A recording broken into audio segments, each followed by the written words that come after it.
It's the Mixed Martial Arts Hour. It is Monday, September 24th, 2018, and Caesar is home. Welcome, everyone. My name is Luke Thomas, and this is the MMA Hour right here on MMAfighting.com. Thank you so much for joining me. I greatly appreciate it. What a show we have planned for you guys today. All the trimmings that we normally have. Soundoff, weigh-in, round of tweets, the huge, plus a star-studded panel right here on the show. Let's see. Now, we have to rearrange the guests in a little bit, which I'll explain, but today on the show, Johny Hendricks will be here to discuss his foray into bare-knuckle boxing. Bas Rutten will be here. He's calling the Karate Combat Show on Thursday, I believe, at the top of the Freedom Tower. How crazy is that? Plus, we're going to have Kareem Zidan will be here, an investigative journalist, to go over some of the madness from the UFC 229 presser, and we had to shift him around a little bit, but I think we got him. Malki Kawa will be here at about 1:50, 5-0. So I think we might go a little bit longer today than we normally do. Obviously, we usually close shop at around 2. We'll probably go to about 2:10 or so. That's what we're looking at here. As always, you can tweet the show, and you have been. Thank you so much for that, using the hashtag #TheMMAHour. You can also call us at any time. You can call us at the number 844-866-2468. And you can leave voicemails. So we usually do the sound off at the end of the show. We're actually going to do it in the first hour. We had Malki on. Well, it's a long story. I'll explain in just a second. But you know what? We have no time to waste. It was an incredible weekend. I watched DAZN for the first time. I'll talk about that a little bit later. Anthony Joshua wins, and then there was UFC Sao Paulo, and there was some controversy therein. And you get the idea. You know who also had a fantastic weekend is the arroz to my frijoles, the arequipe to my pan, the ala to my chambea, the one and only Danny Segura with, ¿cómo se dice black eye in Espanol? Ojo negro. Ojo negro, quite literally. How are you, my friend? I'm good. A little under the weather, huh? Yeah, I'm a little sick, but, toughing it out, and I'm here. All right, so who busted you up? What happened? So, picture, I subbed for a friend's league game on Friday. This is soccer? This is soccer, okay. Yes. Or football, right? Right. Picture the Colombia versus England World Cup game. Ooh, it got a little nasty. Except we're all a lot shittier than those guys. Okay. So yeah, there was a few red cards. A lot of little scuffles broke out here and there, and I took an elbow to the eye in the process. Did it swell up at all? A little bit. Yeah. I actually didn't think it was going to be that bad. It did swell up a bit and it hurt, but I thought I was going to be fine. The next morning when I woke up, I was like, "Oh my god!" Yeah. But yeah, it was fine. So did you go and like viciously slide tackle the other guy and baiting a red card in response? Not really. It was towards the end, so I couldn't get much retaliation. But hopefully, I get another chance. Did that guy get a red card? What happened? No, nothing. Nothing. Not even a yellow. Nothing. Zero. You know what? Got shoved by my teammates. You know what? Racism. That's what I'm going to claim. Sure. Irresponsibly. Yeah. I have no proof whatsoever. I'm just going to say racism. All right. Well, did you win? We lost 1-0. Yep. You took an L in a number of ways, huh? Yes. It was a rough weekend. It was a rough weekend. And here you are. You've got what appears to be whatever it was making Tom Hanks sick in Philadelphia. Have you ever seen that movie? I don't know. I haven't. Yeah, well, you've got that, it looks like. So you're struggling out here, huh? Yeah, it's rough. All right. It's a rough real quickly, so if you were inside the whole time, did you watch DAZN? Do you have the DAZN app? I do have access to the DAZN app, but I haven't had a chance to check it out. Okay. I will in the next couple of days. I will talk about this a little bit later in the show, but I watched it. I watched Bellator on Friday night with it, and then I watched the Povetkin-Joshua fight on Saturday. I've got some thoughts I want to share a little bit later because, as you know, the big Bellator fight is coming up this weekend, the big one that they're launching. Yeah. This was their soft opening. That's their grand opening a little bit later this week, so that should be kind of interesting. I'm looking forward to that. Of course, UFC Sao Paulo happened over the weekend. How were the calls? How were the tweets? The calls were good, and so were the tweets. I mean, tons of stuff happened over the weekend, not only with the events, but with the UFC 229 press conference and the whole Jon Jones situation, USADA suspension. So we had a lot of good questions. Okay. Yeah. I know you're not feeling great, so I appreciate you thugging it out and showing up. People are punching you in the face, and you're still out here showing up to work. That is commitment like no else. So thank you for being here. I appreciate it. We will come back to you a little bit later. I guess we're going to do the sound off at what time now? 12:30, something like that? Yes. 12:35. 12:35. All right. 12:35 sound off. Until then, thank you, Danny. All right. Let's get to it now. It is time for the weigh-in.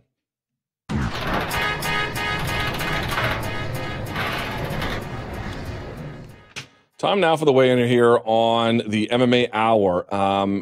Last week was a big week. So big, in fact, that I was struggling today trying to figure out what we would talk about here on the weigh-in, because there was obviously the madness at the press conference. There, of course, was the Jon Jones stuff. There was a bunch of other smaller news that even then carried some greater significance. As I mentioned, the advent, really, of streaming for the major organizations. I mean, yes, they've been on Fight Pass, but we're talking about their marquee stuff going on streaming. That starts this weekend.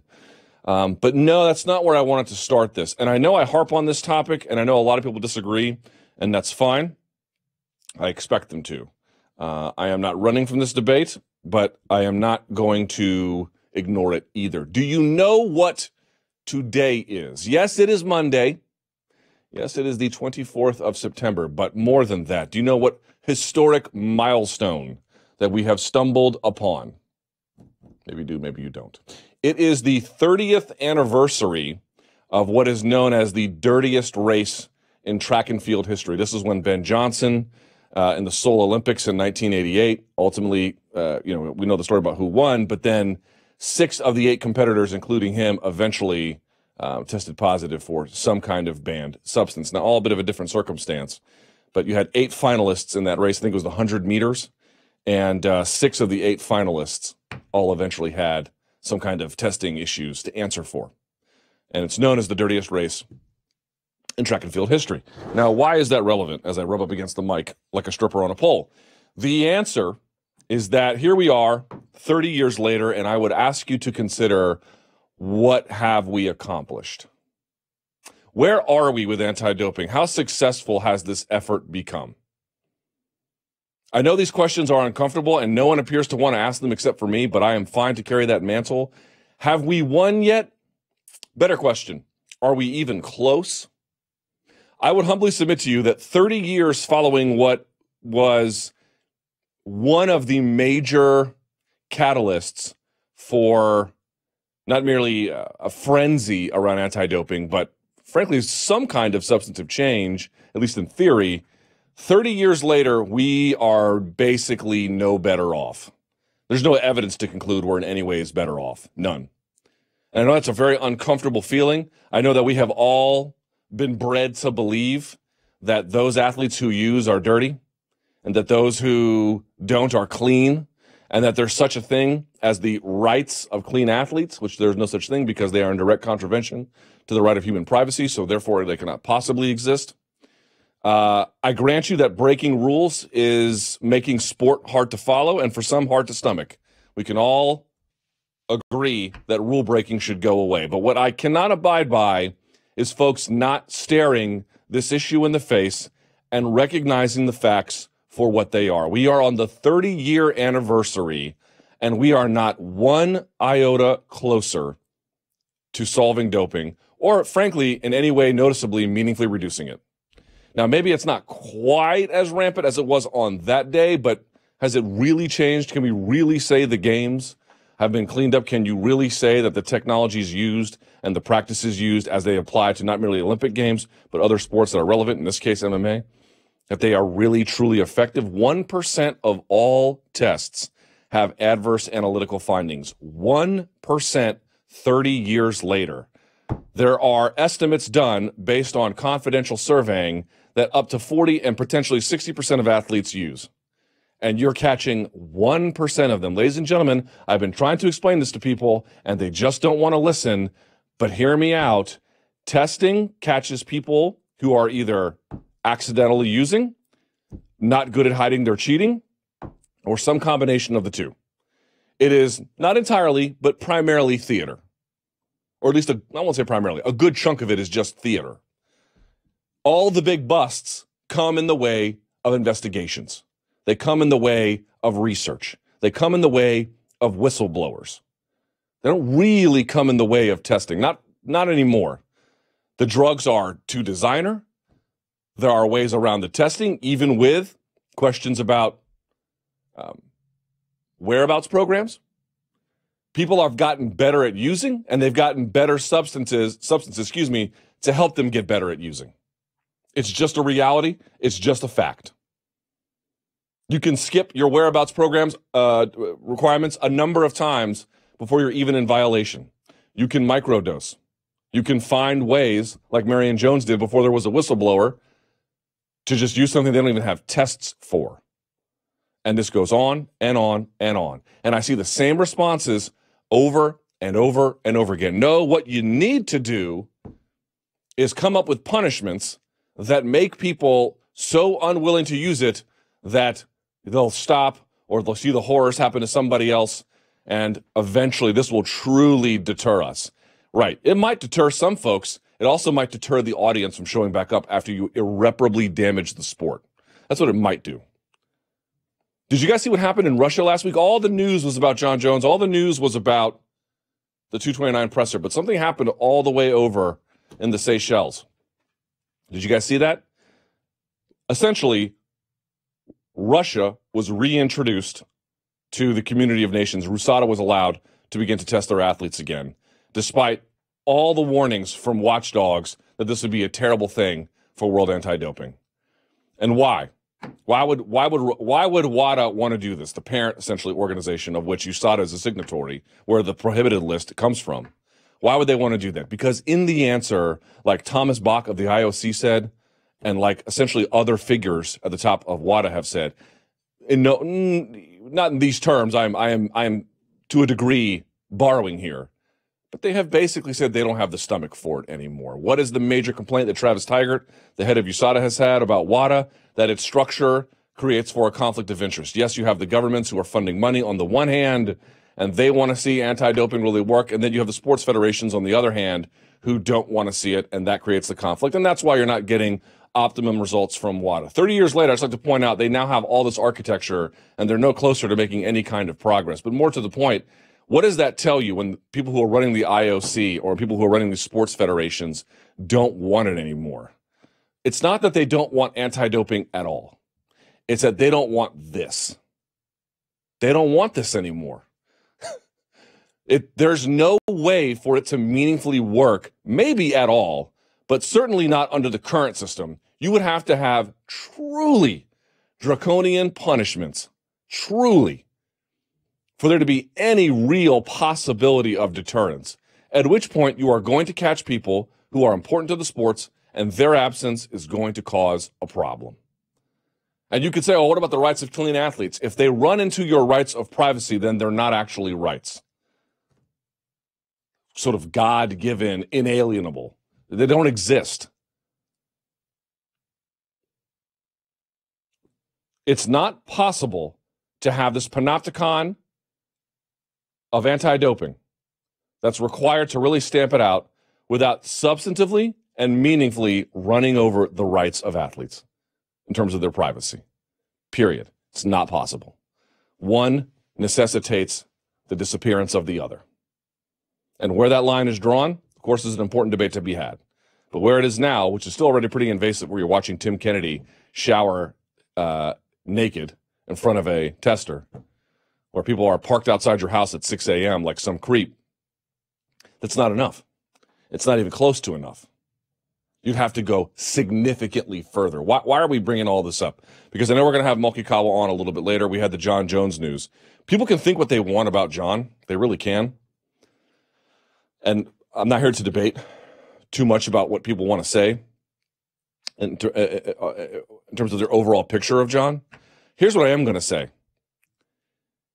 Zero tolerance anti-doping is in need of a major rethink. We are coming up on now historical milestones without any shred of substantive progress towards the diminishment of use of performance-enhancing drugs in sport.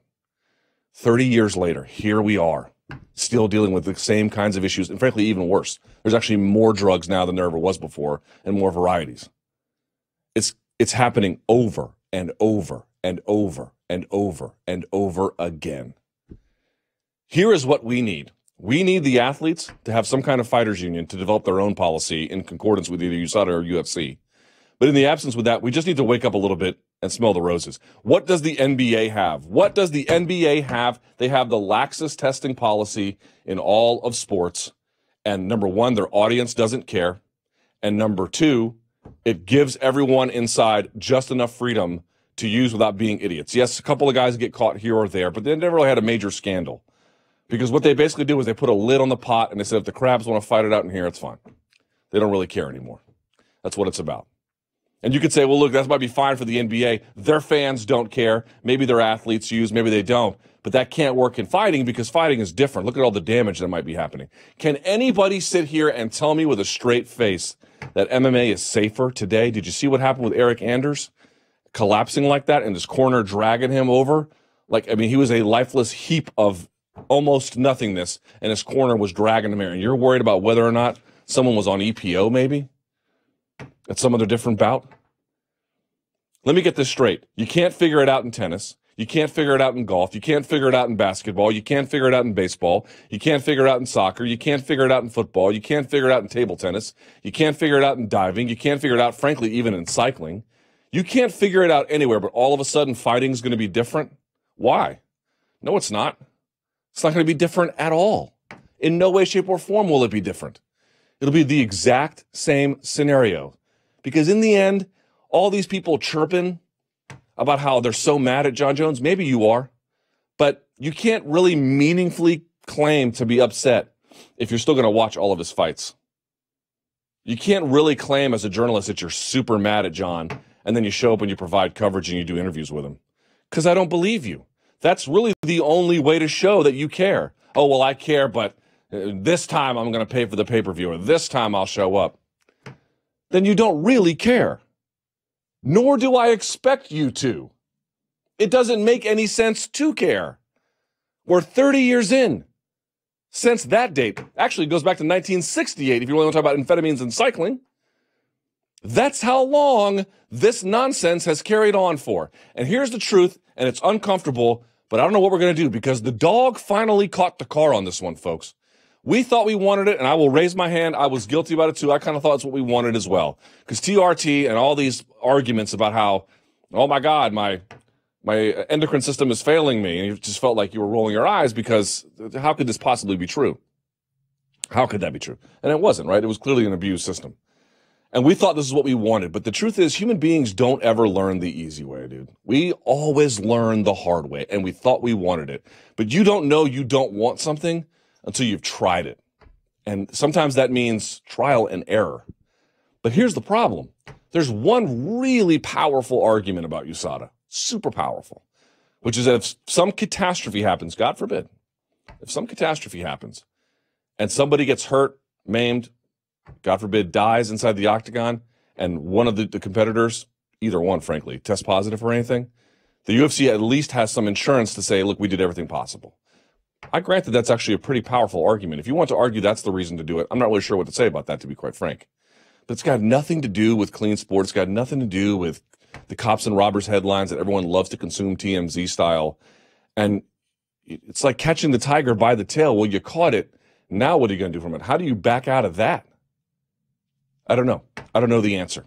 I just want to take these opportunities because no one else is going to bring this up, even though everyone else knows it's true. A new conversation is needed. I don't know what that way forward is, but there is a way forward. We need to explore it because what we have now, it clearly ain't working.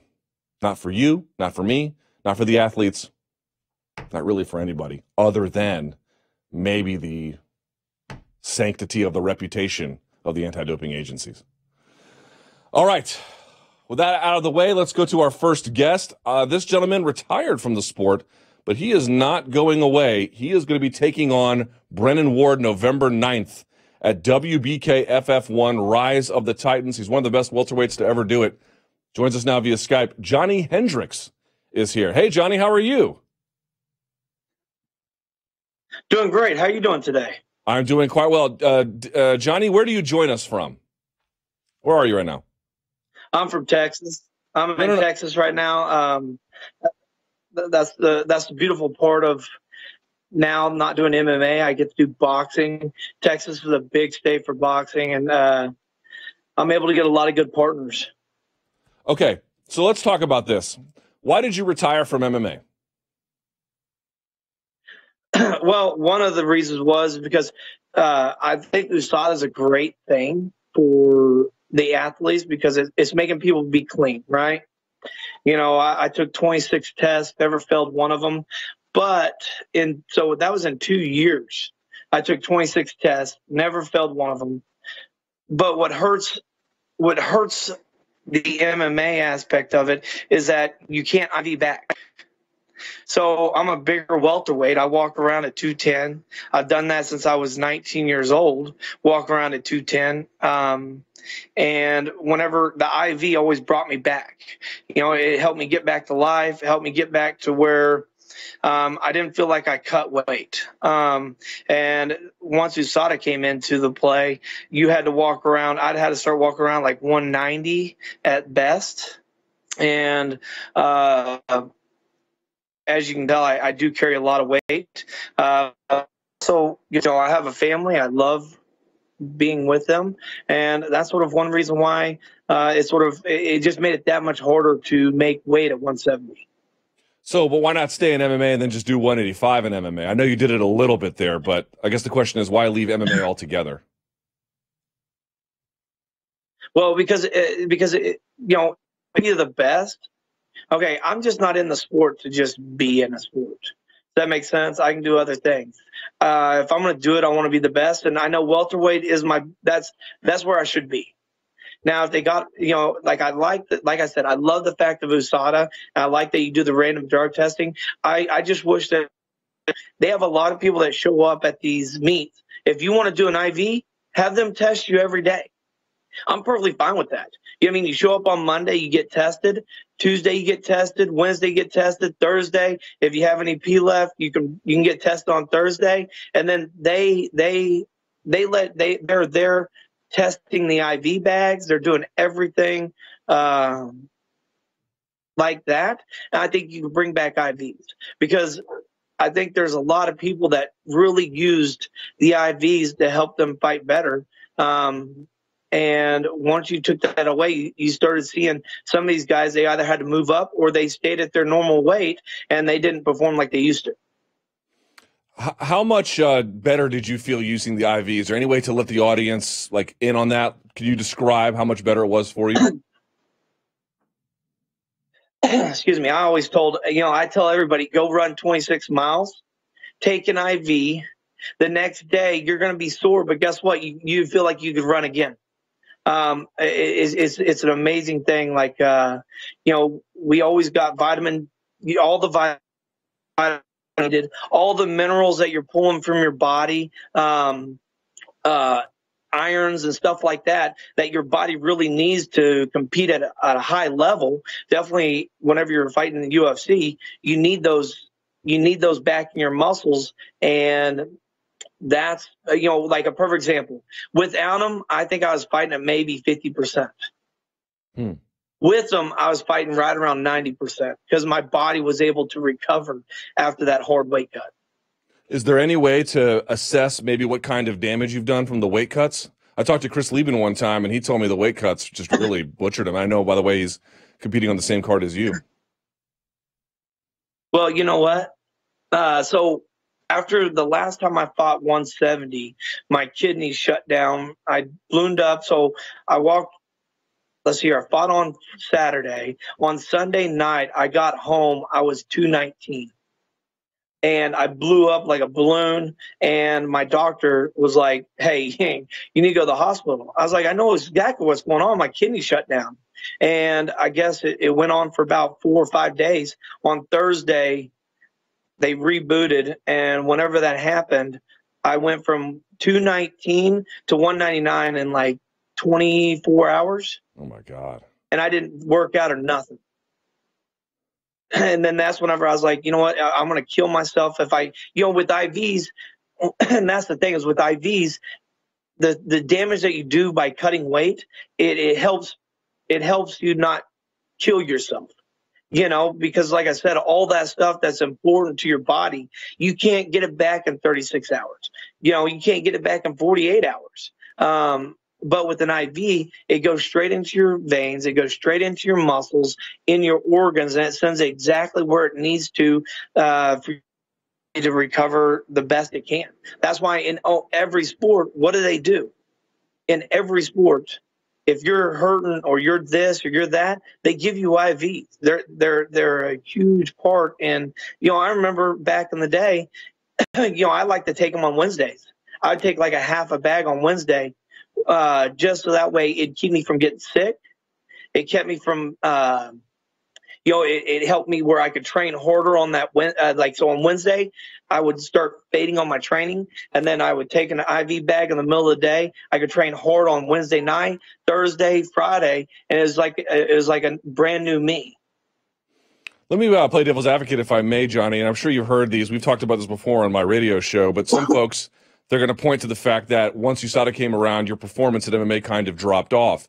Sounds like you're attributing that to the lack of the IVs, but of course the speculation is going to be that there was previously, theoretically speaking anyway, drug use that had to go away. To let you say what? Yes, steroids. You know what? Here's the thing. Guess what? Those people are idiots. Okay? So even at me at 85, so did I change at 185? Did I look bigger? Did I look stronger at 185? Or did I have the exact same body at 170? Does that make sense? Yeah. Like, okay, so if I'm taking steroids, you would think that, okay, I'm going 185. I would have abs. I would look bigger. Just because I was stronger than everybody else is because I worked for a living. At age 12, I was out baling hay. I was building fences. I was digging trenches. I did irrigation for summers. I've been working all my life. And you also got to consider that I've wrestled since I was 5 years old. You know what I mean? Like, that's one of the hardest sports in the world. And here you are, you're wrestling all your life. You're doing this, you're doing that. And I've always told everybody, if I need steroids to win, I'm not gonna kill myself so I can win a bout and die at age 50, or 60. I want to live a life. I have 4 kids now and a wife that I got to take care of. They're more important than one bout. I'll just say this: steroids has never been in my body. Any type of performance enhancement like that has never been, and that's why I'll tell you this. I've been out for what, 8-10 months now. Mm-hmm. Anybody wants to test me, I'll do it in a heartbeat, and I'll always continue to. I'll say that until the day I die. I'm not worried about failing a drug test because there's nothing in my body unless, like I always said, unless Copenhagen and energy drinks are going to make me fail a drug test, I'm not going to fail one. So, I just look at it as, and and what sucks is that you fought these guys that I fight. They're going, he's too strong not to be on steroids, and you're going, okay, just because God blessed me with more strength than you doesn't mean that I have to take a type of steroid to win. That's just not me. Are you a long cut Copenhagen kind of guy? Yes, I used to do fine cut, but cutting down to 170, man, your mouth gets so dry that you couldn't spit it all out. Yeah. And you'd be walking around with, half the dip still in there. So I switched to long cut, and then the week of the weigh-ins, I would go to pouches. The old bandits. Well, they're Copenhagen pouches. Yes, they're like bandits. Yes, but I would still stick with Copenhagen. I was always a long cut guy because the short cut or the fine cut, it gets in between your teeth, and there's just no way to get it out unless you carry a toothbrush with you at all times. You know what I mean? Yeah, that or a toothpick. Yeah. You know what I mean? Like you got that. Or hey, you know what? I'll tell you this: the best thing that I found out was gum. You chew a piece of gum after you dip fine cut. Yeah. And then you throw out the gum, and it picks it all out from your teeth. Well, you know what? I don't dip anymore, but it is a good life hack. Let's talk a little bit more about MMA if we can, Johnny, because the question would be, well, okay, it didn't work out for you in UFC at the very end there, but of course you had a nice run in the early to middle parts. But why not go to Bellator? In fact, Bellator this weekend has their own welterweight tourney. They can make a claim that maybe they've got the best welterweights, many of the best welterweights, certainly in their division. You can use the IV there conceivably. Why not continue your career there? Was that a possibility for you? It was, but then again, I I don't know. I just got to a point where sometimes it wasn't. It's how much you're going to talk to get something. Are you going to be how bad does the press want to follow you? How much are you going to talk trash about this guy to get the fight? And really, for me, I've always been the guy that talking trash is easy. But for me, I just wanted to try something. Realistically, I wanted to try out boxing for a little bit. And whenever the bare knuckle TV, they came after, they talked to me, I was pretty excited because I want to see how my hands are. I've been wanting to find out for a while how good is my striking. Because I've gone with some very, very talented boxers here in Texas. And it's just been a dream of mine. I've been a huge boxing fan all my life. I grew up watching Tyson. I grew up watching, the old classics. And that's sort of where my next career led me. I want to talk about that in just a second. One last question about MMA, if I may. How do you feel about the sport? Do you still like it? Do you still love it? Do you plan on being a fan? Do you plan on being totally distant? How do you think MMA will affect your life going forward? I'm coaching. I got 6 fighters right now. They're all amateur. I'm working with them. And that's pretty much that's my, not only am I coaching wrestling at a high school, but I'm also coaching 6 fighters. And, I would like to get to like 10 fighters where I'm coaching them all the time. So I'll always be a fan of the sport. Okay. I just don't want to sit there and watch the back and forth. Does that make sense? I care about the fights. That's what I care about. So whenever, Saturday nights, Friday nights, the local shows, Saturday nights, the big shows, that's what I care about. What's your fondest UFC memory? You know what? My fondest UFC moment was probably my very first one. Excuse me, you're walking in there and you sort of see and you're in the best league. You're doing this, you're doing that, and you look around and everybody's there. They can't wait for the excitement of the fight. And you step into the octagon, you're looking across, and whenever you see that guy and you're just like, man, this is it. I have to perform now. Like that first fight the pressure was so high that it was hard to compete against it for the rest of my career. Because, you got your shot. If you lose, you're most likely out. You win, you get to keep fighting. And that was sort of my defining moment for me of when you as soon as they said fight, everything went away. It was weird. Like nerves, everything. It just slowed down, and whenever it slowed down, the next thing you know, you're knocking them out. You're going, wow, I need to do that more. Let's talk about your fight now. As I mentioned, November 9th, this will be WBK FF1 Rise of the Titans, and you're taking on Brennan Ward. Brennan Ward, a welterweight out of Bellator, something of a relatively similar position to you in terms of the end of his MMA career, now the beginning of his bare knuckle one, a very, very scrappy competitor. What do you know about him, and what do you expect?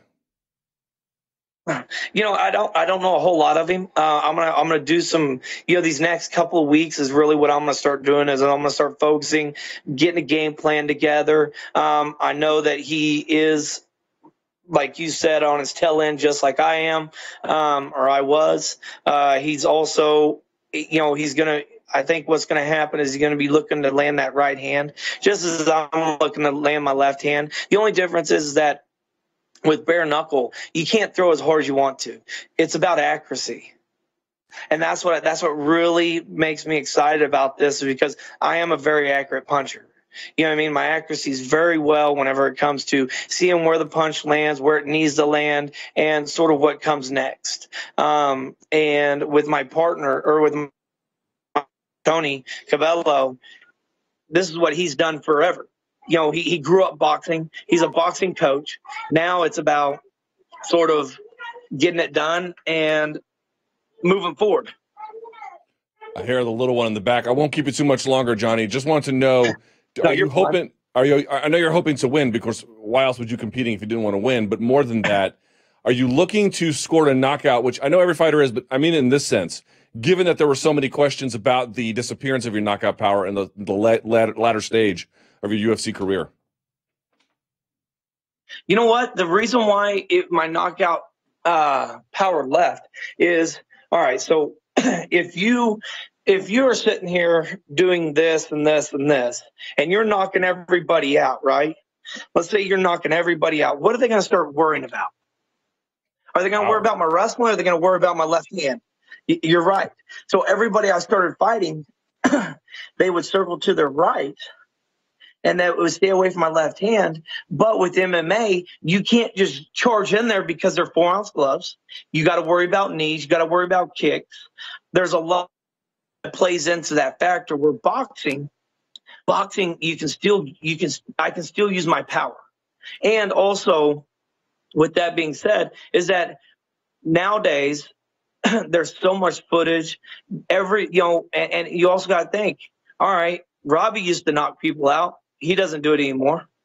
Does that make sense? Once you hit it, there's a certain point where you hit hard competition day in and day out. You can't win everyone by knockout. And I think that's what sort of pushed me, like sort of hurt me in my sense, is that I didn't fall back on my wrestling. If I'd have fell back on my wrestling after I knocked out a couple of people and the next one didn't happen, the next one didn't happen, if I'd have fell back to my wrestling, started making people fear my wrestling again, I think my knockouts would have been back. Because then they would be like, oh, well, he might take me down, or he can knock me out. Which one would I rather get done? Would I rather get knocked out on the ground, or would I rather get knocked out on my feet? And I didn't play it that way. I should have. But that's something that I'm also teaching my guys right now, is don't fall into, if you get a knockout, don't fall into that. Keep every tool at your disposal, right? And that's really what I should have done. Last question before we let you go. What is your plan for bare knuckle boxing? How long do you think you'll do it? Man, you know what? I think I have a feeling I can do it for a while. You know, my first coach ever in MMA, he was a bare knuckle world champ in Thailand. Who's that? Okay. So it was oh man, what's his name? Oh, if you wouldn't have asked me, I'd have been able to say that. It's all good. It's on the tip of my tongue. It's on the tip of my tongue. I can see his face, and he's with Striking Unlimited. Okay. Out there in Vegas. Okay. That he's the coach for Striking Unlimited. And Ken Han. There we go. Okay. Ken Han. And so he showed me a lot of techniques, how to strengthen your hand and all that kind of stuff.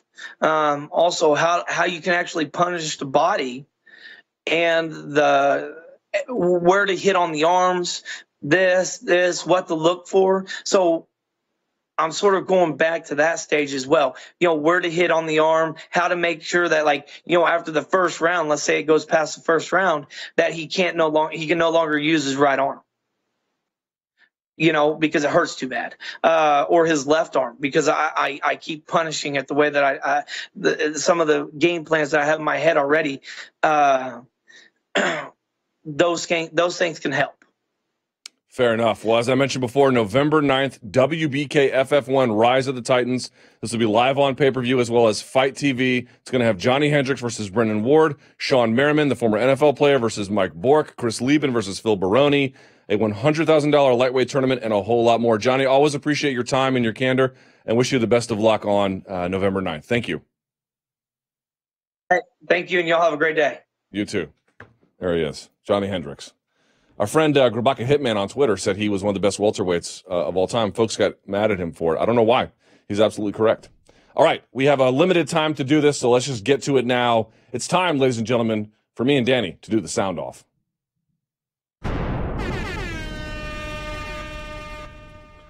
All right, let's go back. He's the Carlos to my Vives. I'm just saying stupid things now. I don't know why. Yeah, let's see how far you can get with your analogies. I'm curious. One day you will run out. I'm going to completely run out. All right, let's do this. We don't have a whole lot of time because we have to change the whole clock around for the show, but we do have time for the sound off. Yes. You tee him up, and I'll knock him down. Let's go. Yep, let's do it. Hi, this is Ian from Halifax, Nova Scotia. I just had a quick question. Why are you whispering like a weirdo? Just wondering if you think that is Conor McGregor actually good for the sport of MMA, big picture-wise, all things considered? I'm just curious what you think about that. Is that a serious question? I mean, okay. Why? Am I not understanding the question there? I don't mean to be mean to the listeners. I always appreciate the calls. 844-866-2468, as always. He's good at everything. He's not perfect at everything. He's better at some things than other. But, you know, people got mad at Dana. Dana was kind of dancing around the question. Someone asked him who's the best fighter ever. Well, the best fighter I've ever seen is Jon Jones. But the complete package, how could you not argue it's Conor McGregor, even with the bus throwing incident? Yeah, I would have to agree. And his story's still not written yet. Sure. We'll see what happens in the future. But yeah, I mean, he brought MMA to a different stage. The UFC, I mean, he's done so many things. So even the bus incident aside and a few hiccups he's had here and there, overall, in the big picture, it hasn't really translated into getting a real black eye. Like that. Sport. Yes. Of MMA. Here's the truth. If you want to say St. Pierre, I could entertain the argument. Obviously, he did big business, not quite as big as Conor, but he has a squeaky clean record because that's the kind of guy he is. I can entertain that. The issue is not whether Conor is talented at all those things. The question is, given that he is so talented, where does he rank among the all-time best if the total package is included? If you don't want to put him one, fine, but he's at worst, what, 5 or something? Yeah. Okay. For sure. All right, let's keep it going. What's going on, Luke and Danny? This is Mike in Pennsylvania. I just wanted to pick your brain about the presser from the UFC 229 event. Was curious how you both felt about Conor, of course, doing his research about everything about Khabib, but just curious what your reaction was to him bringing up Khabib's links to Nurmagomedov and, of course, to Ramzan Kadyrov. It seemed to be that Khabib was paying extra close attention when Conor was talking about all those links. And then when he called out Ali Abdelaziz at the end, I just found that incredibly interesting. Just curious as to how you both felt about that. It feels though we haven't necessarily had that kind of call out in MMA, or at least recently. Just curious how you guys felt about Conor bringing all that up. Catch you later, guys. I had a bunch of different feelings about it, Danny. On the one hand, I felt like it was incredible that a guy would go to those kinds of details to undercut a rival. I thought that some of it I thought was a little unfair. Some of it. I'll explain why a little bit later when we have Kareem on.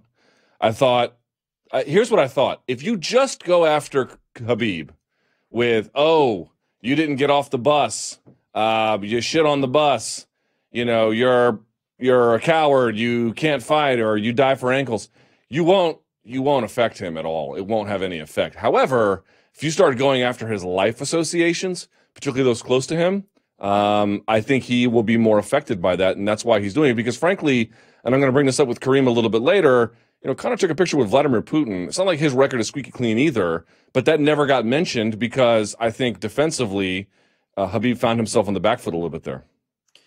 Yeah, it was super interesting. I knew Conor McGregor always does his homework when he goes to a press conference. We saw that against Floyd Mayweather. He had a lot of things up his sleeve. But man, he went in great detail with Khabib, and it was sort of interesting to watch because it did get some sort of certain emotion out of Khabib, or at least for him to like acknowledge. Yep. And I mean, it riled up his manager. Ali was pissed, and you know he wanted to get in there too. So he does his homework, and he knows what he's doing. He might have crossed some boundaries. Maybe. Of course he crossed boundaries. But intentionally. Yes. I know Dana gets a lot of criticism for saying like, oh, you know, Conor McGregor is better than Ali at the mental warfare. Yeah. Maybe. I mean, yeah, I made this point before, and people got bitter at me for it, but it's the reality. Look, Ali is such a historically important figure. Yes. He was popular when it was harder to become popular, and he was part of the world, at least in the United States of America, at a time where the society was fracturing, and he was right along the fault lines on some of the most important battles this country has had internally, and was an avatar for a lot of some of the most important and difficult issues America's had to work through. Conor just isn't that guy. He's just not. He's not. But when it comes to the gift of gab, and I know people are like, well, he was also making noises like, okay, that stuff was a little, I mean, it was juvenile, but I didn't care about it. But the stuff when he talks, like there were so many other things he did, I was just like, he's a nightmare for anyone to handle, you know? Yeah. All right, shall we move on? Yeah.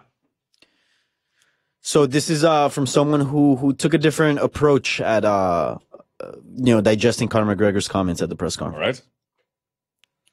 Hey, Luke, this is Brian Siskind calling from Nashville, Tennessee. So I can appreciate the points that you made around Conor's PR and verbal skills, and I totally get that here, but for me, only to an extent. I feel like this presser, to me, felt like two other pressers that come to mind stood out where champions were a little over the top in their sort of, you know, their bravado and digging a little too hard to stir bad blood. It reminded me of the Rousey home presser and also the Joanna Rose first presser that they had. Am I the only one who gets a sense here that McGregor has lost his edge actually a little bit? It doesn't seem as authentic as he has been in the past. And of course, I readily concede that he's the best, or one of the best in terms of PR and returning to the message and talking over people. But I thought this one was a little bit like sort of off the rails, and I kind of felt like he lost his touch and he was having to try a little bit harder than he normally has, and it didn't seem as authentic. So just wondering if you had any thoughts like that. I feel like everybody's talking about how great it was and how great he was. All right. I get it. It's a good question. He's just going on there at the end. Yes. So I'm actually really glad you brought this up because I got a ton of pushback for my assessment of him. And I noticed everyone else did too. Our guys, I think Mark Ramundi and some other folks reacted to it, and there was pushback. Shouts to my guy, the true Geordie across the pond. He had a similar reaction to me, and people pushed back against it. There is absolutely, Danny, a cadre of fans out there, a not insignificant one, that thought he was off the rails, that he went way too far, that if showed anything, it showed, yes, he's got some rhetorical gifts, but it showed some weakness. I can understand that perspective, and I certainly cannot rule it out. I think a couple of things have to be mentioned here. Number one, the lack of an audience, I think really just forced Conor to ratchet it up a little bit. Number two, Khabib is stone-faced. It's hard to get under his skin. You do have to go to the lengths of the earth to find something.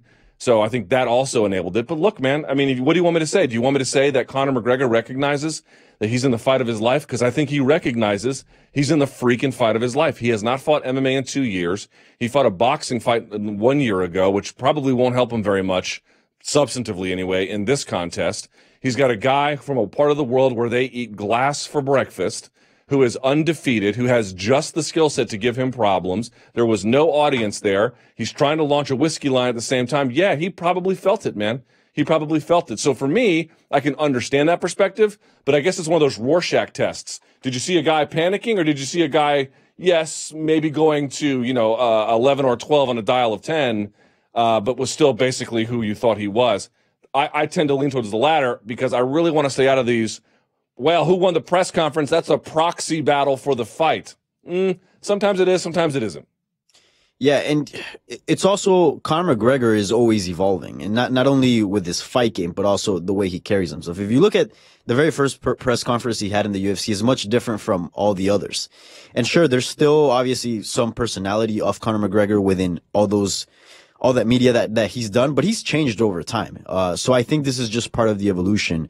We see someone that's a lot more successful than when they made their UFC debut, has a lot more money, a lot more attention, right? So you are going to see everything get stepped up a notch. Would you agree? Yeah, I would agree. I just want to shouts to people out there who they had a totally different perspective on it. They thought Conor was, yes, he was on the front foot, but only because mentally he was on the back foot. I get that. I recognize that. I think there's evidence for that claim. But on the one hand, it's like, what would you expect him to be? like treating this nonchalantly. This is for sure. This is why I don't understand about some Conor fans. They're like, oh, Khabib is totally untested. Look at his record. He's fought no one. Well, then why are you? Why are the odds so close? Why are you worried? Right? You want to say the opposite. You want to say this is the fight of his freaking life. If for no other reason, he's been off for 2 years, because when he wins, if he wins, all the fans will be able to say, yo, that guy is the shit. Yeah. Not, well, he beat a nobody. No. Khabib is easily the toughest fighter he's ever had. That doesn't mean McGregor will win or lose. I don't know what it means. All I'm saying is it's just this, to have that kind of confidence would be a much bigger red flag than feeling it and trying to react to it. Mm-hmm. I agree. So now let's go on to the music choices for that press conferences. All right. Hey, Luke, this is Shabin Olson from Raleigh, North Carolina. Two-part question. One, with the UFC now using Drowning Pool's Bodies as the theme song for the press conference, what does it say about their opinion of their fans that have already gotten past puberty? Second part of the question, if they have, they want to have this badass image, why haven't they hired anyone in their marketing department who listened to metal after the age of 15? Thank you. Wait. First of all, great question. Shouts to Raleigh. Yes. Shouts to everyone in North Carolina struggling with the hurricane. Is that true? They played "Let the Bodies Hit the Floor"? I believe so. I saw a lot of comments about that. I was actually in Times Square for the press conference. So you saw it on the big Megazilla? Yes, and believe it or not, they had no audio for it. It's a press conference. They had no audio? No audio for it. And then like way later down the line, after like 50% of the people had already left, they decided to put on subtitles, and they didn't even match what they were saying. They were like delayed. Yeah, it wasn't the greatest. That's a disaster. Yep.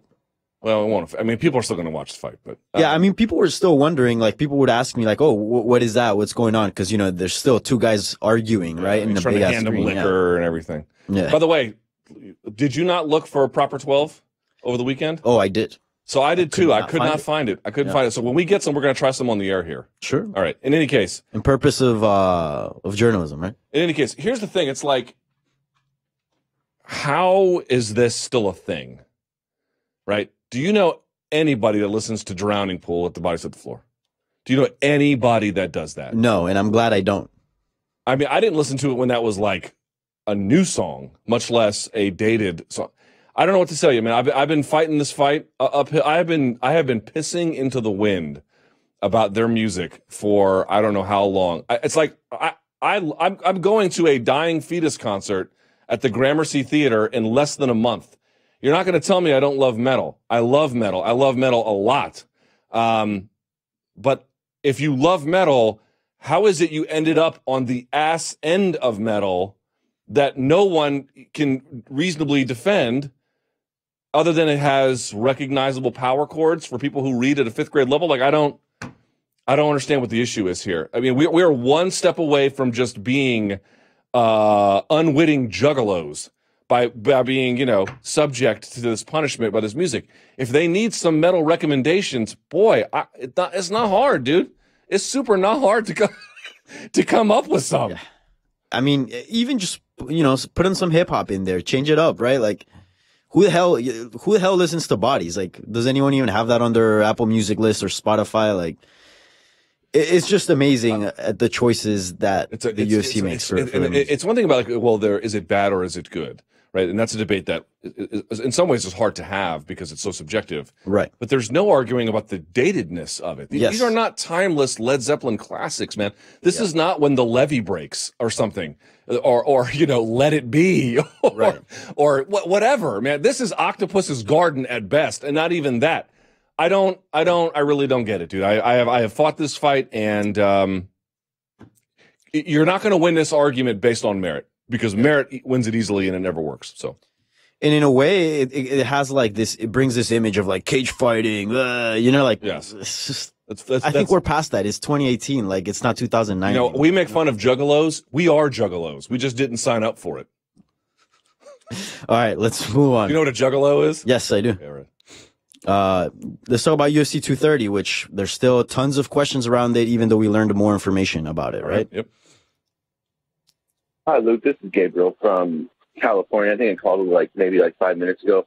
I actually wanted to get yours and Danny's thoughts on the main event for UFC 230. It hasn't been announced. The press conference, people thought maybe that we get an announcement there. Dana says that Jon Jones isn't fighting Alexander Gustafsson at UFC 230. But then again, when Dana has usually said that, it's usually been the complete opposite. So I just wanted to know what you guys thought would be a good main event for UFC 230. I know Dustin Poirier said him versus Nate for the 165-pound belt, but Dana has said that there hasn't been any talks of bringing a 165-pound division. So I'm going to cut it right there. So basically, what the hell's going on with the main event of UFC 230? So we learned that Tyron Woodley's going to undergo hand surgery and will be out for 8 to 12 weeks. So you can't do the Covington fight. So you can't do that or fight. Or the GSP fight for that matter. Exactly. And apparently Dana's saying that Jones is not in the mix for that. I don't know. Why is Jones not in the mix for that? Yeah. Hey, didn't I call this a while ago? Everybody's like, oh, the main event for UFC 230 is going to get announced at that UFC 230 I thought for sure it would. I don't know. I didn't think so. Why?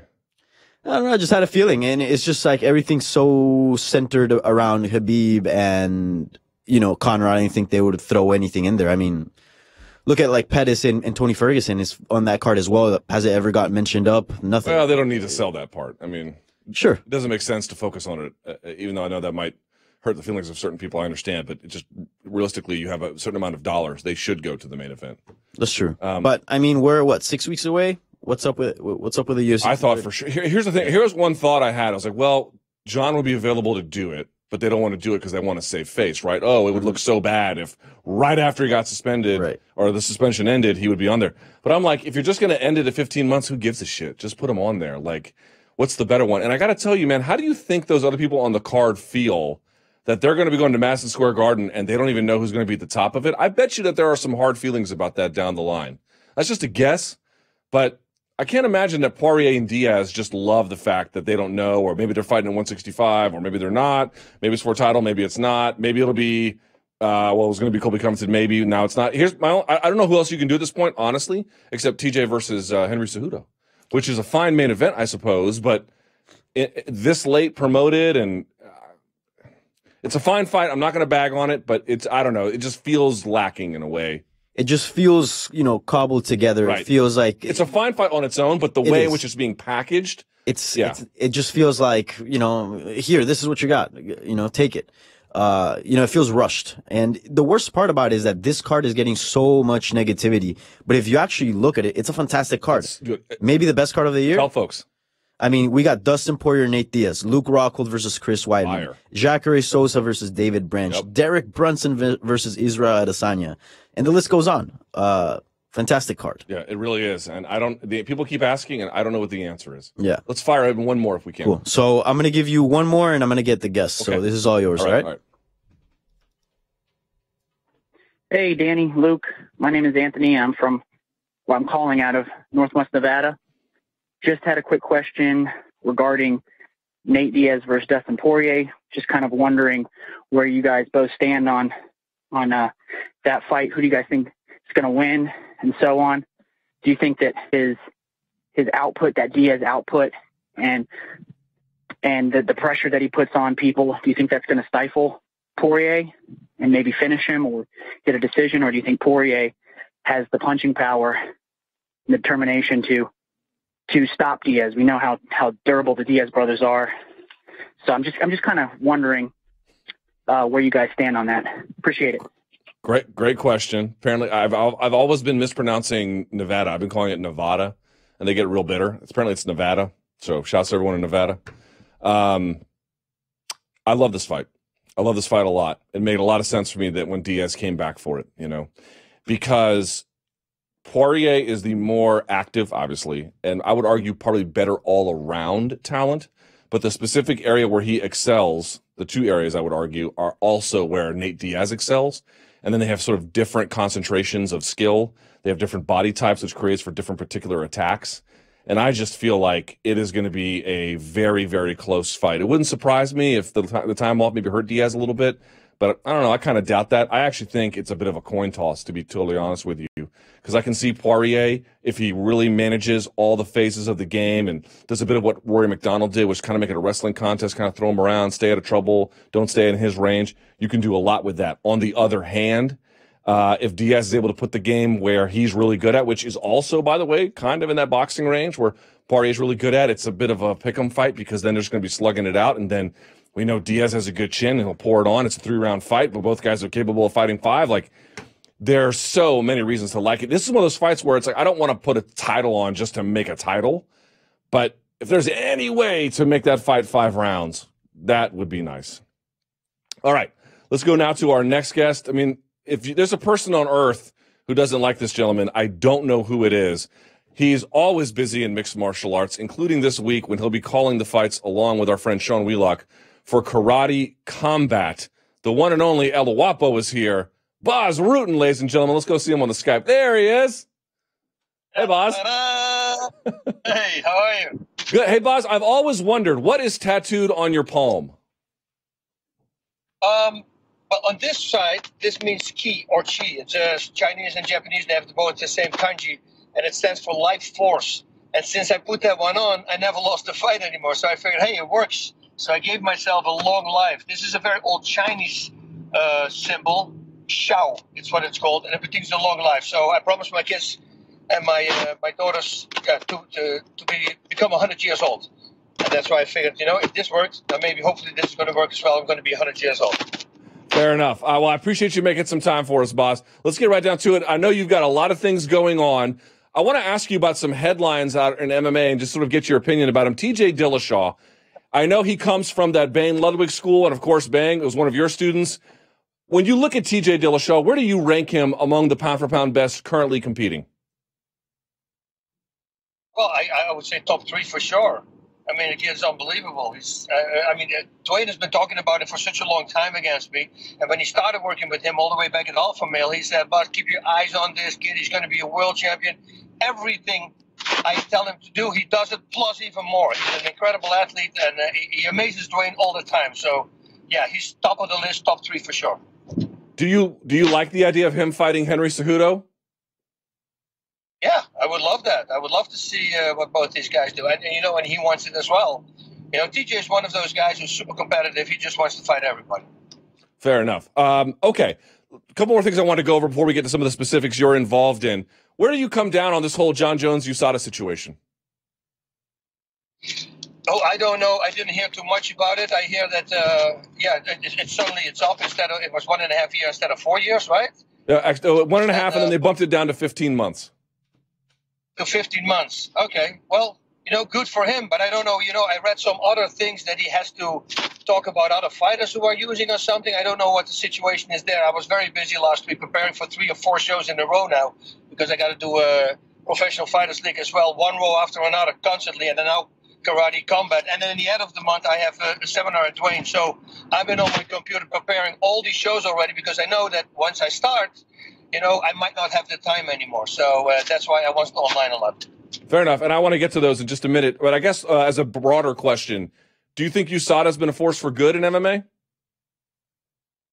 Yeah, it's not good if they change the rules the whole time, going down lower suddenly, and it's for no reason. I don't know what the real reason is behind it, It's just saying that he is innocent. I don't know if that's the truth as well. So most of the time I stay out of it. If I don't know something 100%, it's the whole thing with Kavanaugh going on right now, and and that lady on what is it in the news. I always say, guys, we don't know if it's true or not from both sides. So I'm going to stay out of that situation. As long as I read about it and I know more about it, then I would like to comment. But otherwise, I don't.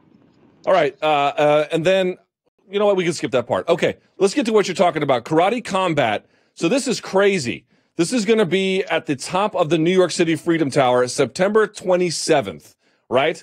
So do you know the story of how this came about? How are they putting on a karate or a series of karate fights at the top of the Freedom freaking Tower? They look for these crazy places to go to. We went to Greece. We were in Miami at the beach there. In Hungary, they've been everywhere. And they just find these really cool places to put them on. And who doesn't want to be there? I'm looking forward to it. I mean, did you see the view? I saw a few pictures on the 102nd floor. It's super high. We got the whole city around us. And there we have the pit, the Karate Combat pit, and only a select audience. I think it's maximum 200 people can attend right there. And that's most of the time it's on invite. So, no, I'm looking forward to it. I don't know how they pulled it off, but I'm very happy they pulled it off. Do you think karate is making a comeback? I know 100% it's making a comeback. You know, they're very smart because what happens in 2020 in the Olympics, you're going to have karate. It's going to be back in Tokyo. So I think they anticipated this and they saw it coming and they go, you know what? Let's start a full contact karate organization. Now, the rules are exactly the same as these rules. And in the Olympics, they are the same. Only the Olympics, of course, is not going to be full contact. And this is full contact. But, you know, that's an easy pullback for a fighter once he's used to these rules to go over to the Olympics and perform there. So for folks who've never seen it before, what does full contact mean exactly? I've seen some of the knockouts. It's like set the scene. There you go. You said it. You already saw some knockouts. Once people start getting dropped, that means it's full contact, you know. So it's with little gloves. You know, they have the 4-ounce gloves. They're really nice padding on the knuckles. They're not MMA gloves. They have the padding, a little bit more padding on the front. And then for the rest, is pretty much everything is what from karate is allowed. Now, we don't have low kicks allowed to the thighs because, again, those are the rules that they're going to have in Tokyo as well. But you can kick to the calf. There's no knees.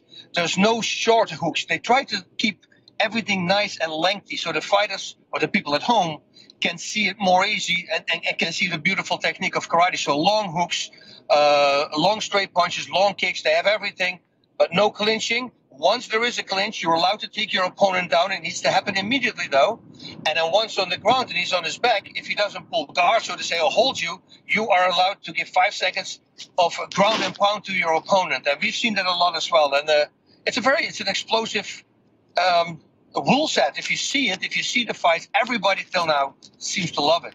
Yeah, and again, if you've never seen the highlights, I think they're everywhere. I believe it's going to air on Fight Pass, a bunch of other places as well. I would ask this, you kind of got into it, but what did you learn about karate watching this that maybe you didn't know before? No, nothing really. You know, I grew up with karate as well. I'm a Kyokushin guy. It's also full contact, but it's bare knuckle and it's a different style. And it's a little bit more complicated for the people. It's a very close stand fight. It's almost like a phone booth fight in Kyokushin. There's knees, and they throw loose knees, not even without a clinch they throw it. So that's different than this. This is they're not wearing a shirt on top, which comes in very handy because, you know, this little pinky here, it's really big. And it's because I was doing karate, I was sparring, and, you know, some people, they have these very high hips, and they know that could be a problem for their opponent. So what they do, they put their belt a little lower below the hip. So when you think the liver is located there and you hit a hip, it's not good for your hands. So they don't have this in the karate combat. They only have a T-shirt and a long pants, so you can see every target beautiful. So that's why people don't get injured. But it's awesome. It's a high adrenaline sport and a high how do you say it? Not just high action, action paced. Man, I can't find the word right now. I'm driving all over the road. It's okay. Karate Combat One World, of course, will be on karate.com. You can also get it on Fight Pass, CBS Sports Live, and a bunch of other places as well. You mentioned the PFL. How do you think the first season is going? Are you able to follow? I mean, I know you're a commentator, so of course you're right in the middle of it. But the point system, how do you think the point system's working out? I think it's working out great. I mean, everybody seems to love it, you know, just like regular season, like regular sports. We have a season now. The playoffs are now. So next week, we're going to have these fighters going to fight 2 fights in one night. Now, you're only allowed to fight 5 rounds maximum in one day. So the first fight they have is a 2-round fight. And the second fight is a 3-round fight. And I think that's where we're going to separate the boys from the men. I mean, it's going to be an insane evening because all these guys are hunting, of course, for the $1 million. And all the fights we had before, you can see, I mean, we have an 85% finishing rate, I believe. The fighters really are going at it. Do you like not having the elbows? I'm 50-50 on not having the elbows. What do you think about it? You know, I like it, but the reason they did it was, of course, because then they can fight the next fight, and especially now 2 fights in one night. If you're going to get a clip to an elbow, well, they cannot fight your next fight. So that's why they took the elbows out. Now, I don't know it up already before. In December at the finals, elbows might be allowed, but I don't know 100%. Who has stood out to you in the tournament that maybe you hadn't heard of before?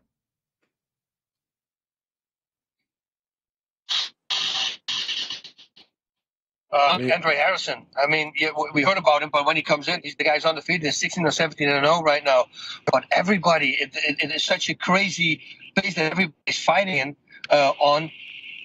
every fighter is excelling right now. It's just insane. I'm going to pull up here Fight 8 so that I can give you some names, because otherwise it's fun. There's so many. Oh, Steven Seiler, for instance. Steven Seiler is the guy, the comeback kid, we call him now. I mean, every time he gets rocked and it looks like the fight is over, and then boom, suddenly he comes back and pulls off this crazy submission out of nowhere. He did this twice in a row. Now he's going to face Malagari. Malagari is a very strong opponent. Lance Palmer, of course, he fights against Max Koga from Germany, a really good German fighter, which I really enjoy because, you know, he has an equal record. I believe, I don't know for sure, it's 8 knockouts and 8 submissions and a few decisions only. But this guy is equal good on the ground as he is on his feet. And we don't see that a lot coming from Europe.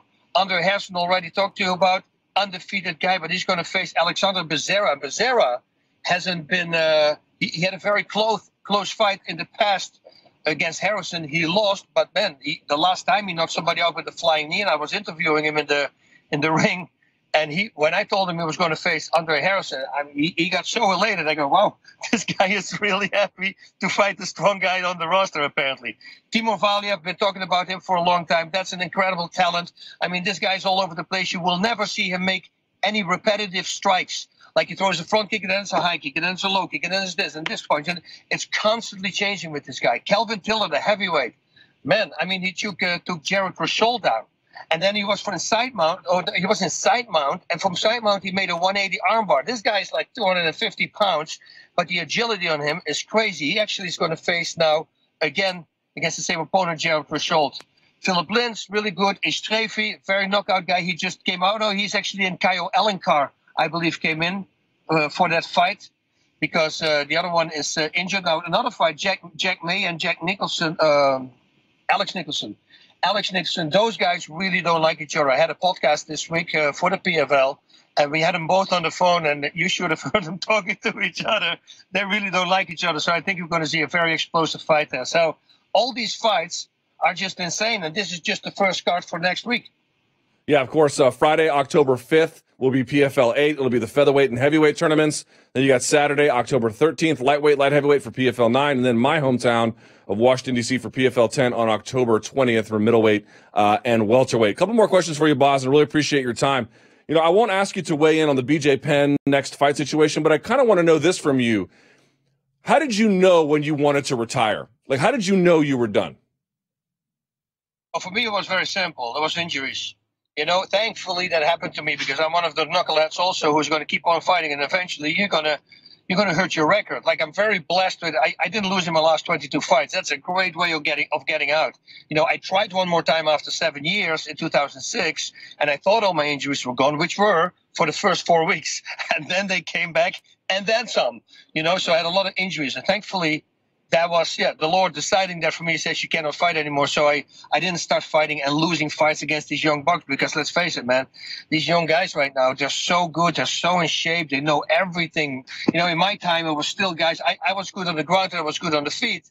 And in my time, you could get away with that because a lot of guys, they were just or strikers or they were submission guys. But there was not a lot of fighters who had all three components. You know, I never was a good wrestler, by the way. But now, all these guys are phenomenal everywhere. You know, they have a full gas tank. Nobody runs out of gas anymore like the old time. You know, if I was always making sure that I was in shape, because if you're in shape in the old days, you're probably going to win the fight because people were still running out of gas. Well, you don't have that problem now anymore as well. So I don't know. BJ is going to come back. It is true what you said? Yeah, he's going to fight Ryan Hall in December. Oh, wow. That's going to be a tough fight for him as well. So, but you know what? BJ is a guy, if he goes to a camp and he has a guy that he listens to, you know, who can tell him, actually, no, you're going to have to do an extra round. So as long as he's not in control of the training, I see him winning this fight. He could be really good and performing really well. Last question for you. Really appreciate your time because I know you're a very, very busy man. You know, you have seen combat sports go through a ton of evolution, Bas. You were, of course, in Pancrase. You've seen Pride come and go. You've seen the development of UFC. How would you describe the state of MMA? On the one hand, as you mentioned, the fighters are better than ever. There's a new ESPN deal with UFC. On the other hand, I just kind of can't tell where the enthusiasm is for the sport. How would you describe its state relative to maybe how it used to be or through its process and its evolution? Oh, I love everything about it. I love the rules. Everything is there for the safety of the fighter. Like we already tapped on it. The fact that everybody's in shape, knows everything. I would like to see another weight class. I would say like 235 or 230 pound. I think that the gap between 205 and 265 is way too big. Especially if you have a guy who cannot come lower than 220, and then you're going to face a guy who cuts down from 180 or something to 280 to 265. That's a big difference. In the beginning, yeah. In my time, that didn't really matter because some of these big guys didn't have any technique. But now, you're going to have a guy, a third-degree black belt Brazilian Jiu-Jitsu on top of you who is 60 pounds heavier or 45 pounds heavier. Of course, that's going to be a problem because weight does matter, especially nowadays. I do sometimes believe that they should stop complaining if somebody's 2 pounds over. I go like, come on, guys, 2 pounds, it's a dumb thing. I do believe also that they have to allow the IV bag. I know some states there was some not. I think because of the weight cutting, they're not going to stop. Granted, it was there was no weight class when I was fighting, but still, just somebody hit me on Twitter this morning and he said, "Well, would you fight at 185?" I said, "I would." Probably, because if I'm standing next to Tito Ortiz or Chuck Liddell or Jon Jones, I'm a midget compared to these guys, and they're my weight class, 205. So maybe I would go to 185. But I also said, if my body doesn't feel good, we beat up our bodies so hard 2 times a day. We go through all these things. The one thing that you don't want to do is not giving your body what it needs, and that's why I always say fight at a higher weight class. You're actually going to perform better. But if they pinned on the fact that their opponent was cutting more weight and he was heavier than they, dude, we're talking about 10 pounds. What is this 10 pounds going to do? Is that a reason? I don't think so. I never had the feeling that I thought if somebody was 45 pounds heavier, then he was much stronger than me. I think it's just a mindset, and it's just making sure you're happy, you're in your elements, and just fight. All right, boss. Well, we appreciate your time. As we mentioned before, Karate Combat One World this Thursday, September 27th. There he is. Bas, thank you so much. We got to go. Thank you, buddy. I know the signal's a little bit bad there. Thank you, Bas. Thank you. Go. Take care. Ciao, ciao. All right, very quick, let me plug one more time since we got all messed up. Karate Combat One World, Thursday, September 27th, 2018. Thank you for Bas Rutten for stopping by. The connection got all messed up. And then, of course, PFL 8, October 5th. In New Orleans. And of course, that'll be on NBC Sports. So big thanks to El Wapo for stopping by. We really appreciate him being here. Okay, let's go to a friend of the show. We've never had him on before. I've had him on a radio show a bunch of times, but yeah, I said, you know what? Things are crazy in the mixed martial arts world. Let's go to the phones now. Our friend Kareem Zidan is here from, Kareem, I'm not sure where you're from. Bloody Elbow, The Guardian, Foreign Policy, a bunch of places, huh? How are you? I'm doing well, Luke. Thank you for having me on the show. I must say it's a pleasure to make my MMA Hour debut with you at the helm of the show. Well, long overdue, but here you are. Better late than never, I suppose. Let me just start open here, if I can. How surprised were you by what was said at the UFC 229 press conference? To be honest, Luke, I was completely taken aback, primarily because I had actually forgotten that the press conference was on at that time, and I was out for a walk, actually, when it had started. So when I started getting all these tweets saying, well, the Pierce Conor McGregor has been reading Kareem's work, I'm thinking, good God, what's going on? So I rushed back as soon as I could and caught up with the different quotes, etc. And mind you, I think it's best to state this on the record from early on, I've had no interactions with Conor McGregor whatsoever. So, of course, it certainly took me completely off guard. And then to see what he said about Ali Abdelaziz afterwards, well, that not only had me laughing, but, of course, took me off guard. It was quite the press conference. Now, there's two ways to go back and forth here. I want to be as fair as possible. I want to be on the record as possible as well. I did invite Ali to come on the show, because if we're going to be talking about him, it's only fair that you give that gentleman a right to respond. He politely declined. So I will reiterate that, number one, we invited him, and number two, if Ali is watching, and I probably is, we have an open-door policy for him. He can come on anytime he wants to discuss some of these issues. That's number one. Number two, let me start actually the opposite direction, because I know you've written a lot about Khabib and Russia and some of the things that Conor mentioned. Let me start in the interest of fairness the other way, Kareem, and I know this is not your area of expertise or what you've written about, but just sort of you are literate about these issues. Conor was going after Khabib for some of his associations, which we'll talk about in just a minute. But this is a man who has taken pictures with Vladimir Putin quite openly. Now, one of my favorite athletes in the world is Alex Ovechkin. He's done the same. So I don't want to be a hypocrite. But what can an MMA fan ascertain about that relationship? Does that matter at all? And if so, why? I'm really glad you mentioned that, Lou, because immediately the first thing I can tell you is it's complete hypocrisy on Conor McGregor's part. Because if you're going to be calling out Khabib Nurmagomedov, just specifically, let's say on this one, for his relationship or his links, ties, association in the past to Ramzan Kadyrov, the Chechen dictator, well, then you can't have a picture taken with your arm around Vladimir Putin, who is not only Kadyrov's enabler, but his benefactor as well. The reason Kadyrov exists and the reason the specter and the monster of Kadyrov looms over Moscow right now is because of, and over the UFC, is because of Vladimir Putin.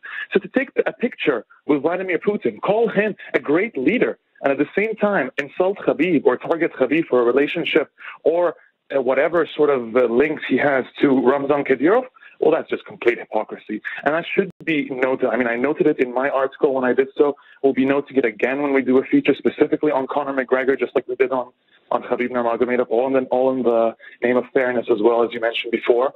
It has to be noted for MMA fans that, yes, what he said was quite important, and it should be noted that Khabib has had all sorts of odd and questionable interactions with Ramzan Kadyrov. But for McGregor to go and then go to the World Cup, apparently, according to McGregor himself, and the invitation of Putin, and to take a picture and pose with him, which only enables a leader like Vladimir Putin, such a controversial world leader right now, only enables him, well, that's not a good look for McGregor either. For folks who don't understand, and again, Alex Ovechkin's done it too, and I love Alex Ovechkin because he's with the Washington Capitals, so I don't really know how to feel about it. But for folks who don't know from a broader perspective, like, why are world leaders and athletes seemingly feeding off each other for what appears to be mutual gain? What is that the essence of that relationship, whether it's Ovechkin or Nurmagomedov or McGregor or whoever? It's a form of soft power or sports diplomacy. The world leaders, and this has gone on for a very, very, very long time. We can go as far back as even Hitler using the Olympic Games, and further back than that, and everything in between. We have seen world leaders weaponize and manipulate sports, especially global events and athletes whenever possible, over their popularity. And they do so for a variety of reasons. It absolutely depends on the leader, who we're discussing, and what the country is like. It could be a play for more popularity or to be won over by a different segment of the population when it comes to a vote or something. It's a fantastic way to distract from ongoing human rights accusations, which is what Ramzan Kadyrov does a lot with its use of mixed martial arts. It's something that's achieved in Bahrain as well, which is a country in the Middle East, for those who aren't aware, quite close to Saudi Arabia. They have done this for a decade now with the Formula One event. So the Formula One is used as a fantastic way to sports wash all sorts of crimes and horrific human rights abuse that goes on in places like Bahrain. Egypt has done the exact same thing, which is my native country. I mean, the list goes on and on and on. When you associate with popular athletes, especially when the average Joe, the average person, the average sports fan doesn't really make the distinction or doesn't really factor in concept of politics or other sorts of propaganda occurring in their sort of sacred platform of sports. So it's very easy for that sort of subconscious message to be sent by a world leader that, oh, well, look, if I'm hanging out and I'm rubbing shoulders with all these popular athletes, that must mean I'm a popular person. So a lot of people, a lot of just average citizens take that in without considering much of the other options about how this could be a form of propaganda and accept that. So we see this time and time again, especially it happens ahead of campaigns, ahead of intense elections, and it happens when a world leader has something he wants to hide or wants to present his country in a better way on a global stage. Most recent example of that is Vladimir Putin with Russia at the 2018 World Cup. It's a fantastic example of soft power and sports diplomacy in action. How come we see it in MMA and I don't see people like Anthony Joshua or Peyton Manning? Or I know Mo Salah kind of got wrapped up in it at the World Cup, but even then he seemed to actively resist it. Why does it appear to be more often in MMA than other sports, or is that just my imagination? Well, unfortunately, the UFC hasn't taken any steps to minimize this sort of interaction with world leaders, and because MMA remains, quite frankly, a niche sport, it is not a mainstream sport, and I can't see any legitimate argument for it being a mainstream sport at the moment. people tend to assume that this is to be expected. It's a corrupt sport. With all likelihood, that world leaders could take advantage of it. But there's another key factor, I think, that's involved in why MMA in particular. And I would also say that it's not specifically MMA. We see it in football all the time, in soccer, that is. And Mo Salah, yes, he was one of the first people to speak out against Khedira, but there's been a whole host of other people, including the 2002 the World Cup winning team from Brazil. They went and visited and never complained about it. Ronaldinho was there recently. He never complained about it. So we do see it with other sports. It's a matter of how popular the sport is. But with MMA, it also has the added element of it being a violent combat sport. And for someone like Ramzan Kadyrov, whose whole image and ideology is built on this hyper-masculinity and this machismo that he is spreading throughout Chechnya now, well, then mixed martial arts is the absolute perfect platform to spread that ideology. All right, so Conor made a series of claims that we've tried to unpack. I know you've written about them. There's a gentleman whose name I cannot pronounce on the first end, so I'll let you do it. His last name is Magomedov. I guess his first name is Ziavuddin. I'm sure I botched it. But who is this gentleman, and why did McGregor bring him up? He honestly did not botch that. His name is, yes, Ziavuddin Magomedov, and he brought him up because Magomedov is a well-known Dagestani oligarch and really one of the only wealthy men of that level from Dagestan to ever rise into sort of that oligarch circle in the Kremlin. So he had a fascination with mixed martial arts and invested in Fight Nights, which is one of the top promotions in Russia. And it quickly rose to compete with the likes of M1 and ACB very, very quickly, and ended up even hosting a Fedor Emelianenko fight. And as MMA fans know, that's an expensive fighter to sign. So all that money came from oligarch Magomedov. And that also included starting up a whole fight club over there called Eagles MMA, which Khabib Nurmagomedov was instated as the president of. So he was paid a salary as the president of the Eagles MMA fight club. So he naturally benefited from this oligarch to an extent. And Magomedov bought Khabib a car after one of his victories, a car that someone ended up crashing on Khabib's part or something along those lines. Still a very confusing story there. But he helped him out in many different ways, gave him a lot of gifts, and reportedly paid for Nurmagomedov's surgery last year, and multiple other incidents like that. Helped him out a lot with paying for fight expenses in training camps. So, Ziavuddin Magomedov was very, very influential. He didn't just do this for Nurmagomedov because he was a champion. He did this for a lot of other fighters from the North Caucasus and Dagestan in particular. So he was very, very, very influential in the region. And then earlier this year, in around March, he was arrested under embezzlement charges and for apparently attempting to set up an organized crime group in Russia. Now, I should stress that, yes, all these charges are there, and they apparently have a lot of evidence about it, but I find it very interesting, very, very interesting. This cannot be understated, that the entire Kremlin and the oligarchy is corrupt. So for them to arrest Ziavuddin Magomedov, there was clearly something about him that upset Putin or upset the upper echelon of Kremlin's inner circle. And so this is not to necessarily say that he is the most corrupt or the most evil of oligarchs out there at all. But it was important to highlight how influential one oligarch was in maintaining the careers of so many different fighters and even MMA promotions. So we've seen Fight Night actually collapse significantly without Ziavuddin Magomedov ever since he's been arrested, and he continues to be in jail awaiting trial, by the way, and they won't release him on bail. So we've seen Fight Night retract its entire international schedule, let go of a lot of its top fighters, and for instance, Nikita Krylov, who was just champion at Fight Night, is now back in the UFC. So it's very interesting to see just how important one figure can be, and that in itself is a negative aspect of Russian MMA, really, and that for it to flourish, for it to truly flourish, because people seem to think we're in some sort of renaissance in Russian MMA, when the truth is we just have a lot of wealthy men who are very, very interested in investing in mixed martial arts in the region there. So yeah, when McGregor mentions that Khabib had someone who was paying for him, and now it's all gone and the well has evidently dried up, yes, that seems to be coming from directly from the articles I've written about Ziavuddin Magomedov, and to an extent, it's quite accurate. Let me play devil's advocate if I may. No problem. Let me play devil's advocate if I may. whatever we want to say about how Russian society is organized and how economically it is organized, this gentleman, Magomedov, is not the only oligarch. What is the problem in taking financing from him? Yeah, I'll leave it there. What's the problem? Well, because it's difficult, right? I mean, some of this is like, do you really want to make enemies with powerful people in a place like that? You know, it's an open question there. It's absolutely true. Look, there's a lot when we're talking about Khabib's links to these people, like the oligarchs and to Ramzan Kadyrov. It is a very complex matter. It's not a black and white situation where you can immediately say, well, Khabib is clearly evil. Khabib is clearly a horrible person. And I don't write these articles with the intent of passing judgment. That is the first point.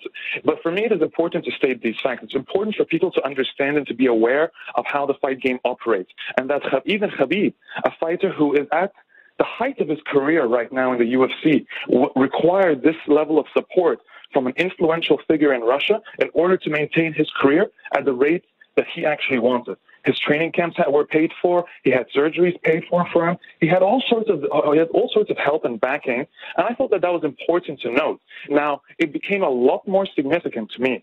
A lot more significant once Magomedov was arrested, and it became clear that this is a man who was arrested for embezzlement and organized crime charges and was currently in jail. Yet Khabib Nurmagomedov decided to use a post-fight interview inside the UFC Octagon to plead with Vladimir Putin to release Magomedov. Now, that is an outward political move that was done within the UFC's Octagon. The UFC never commented on this.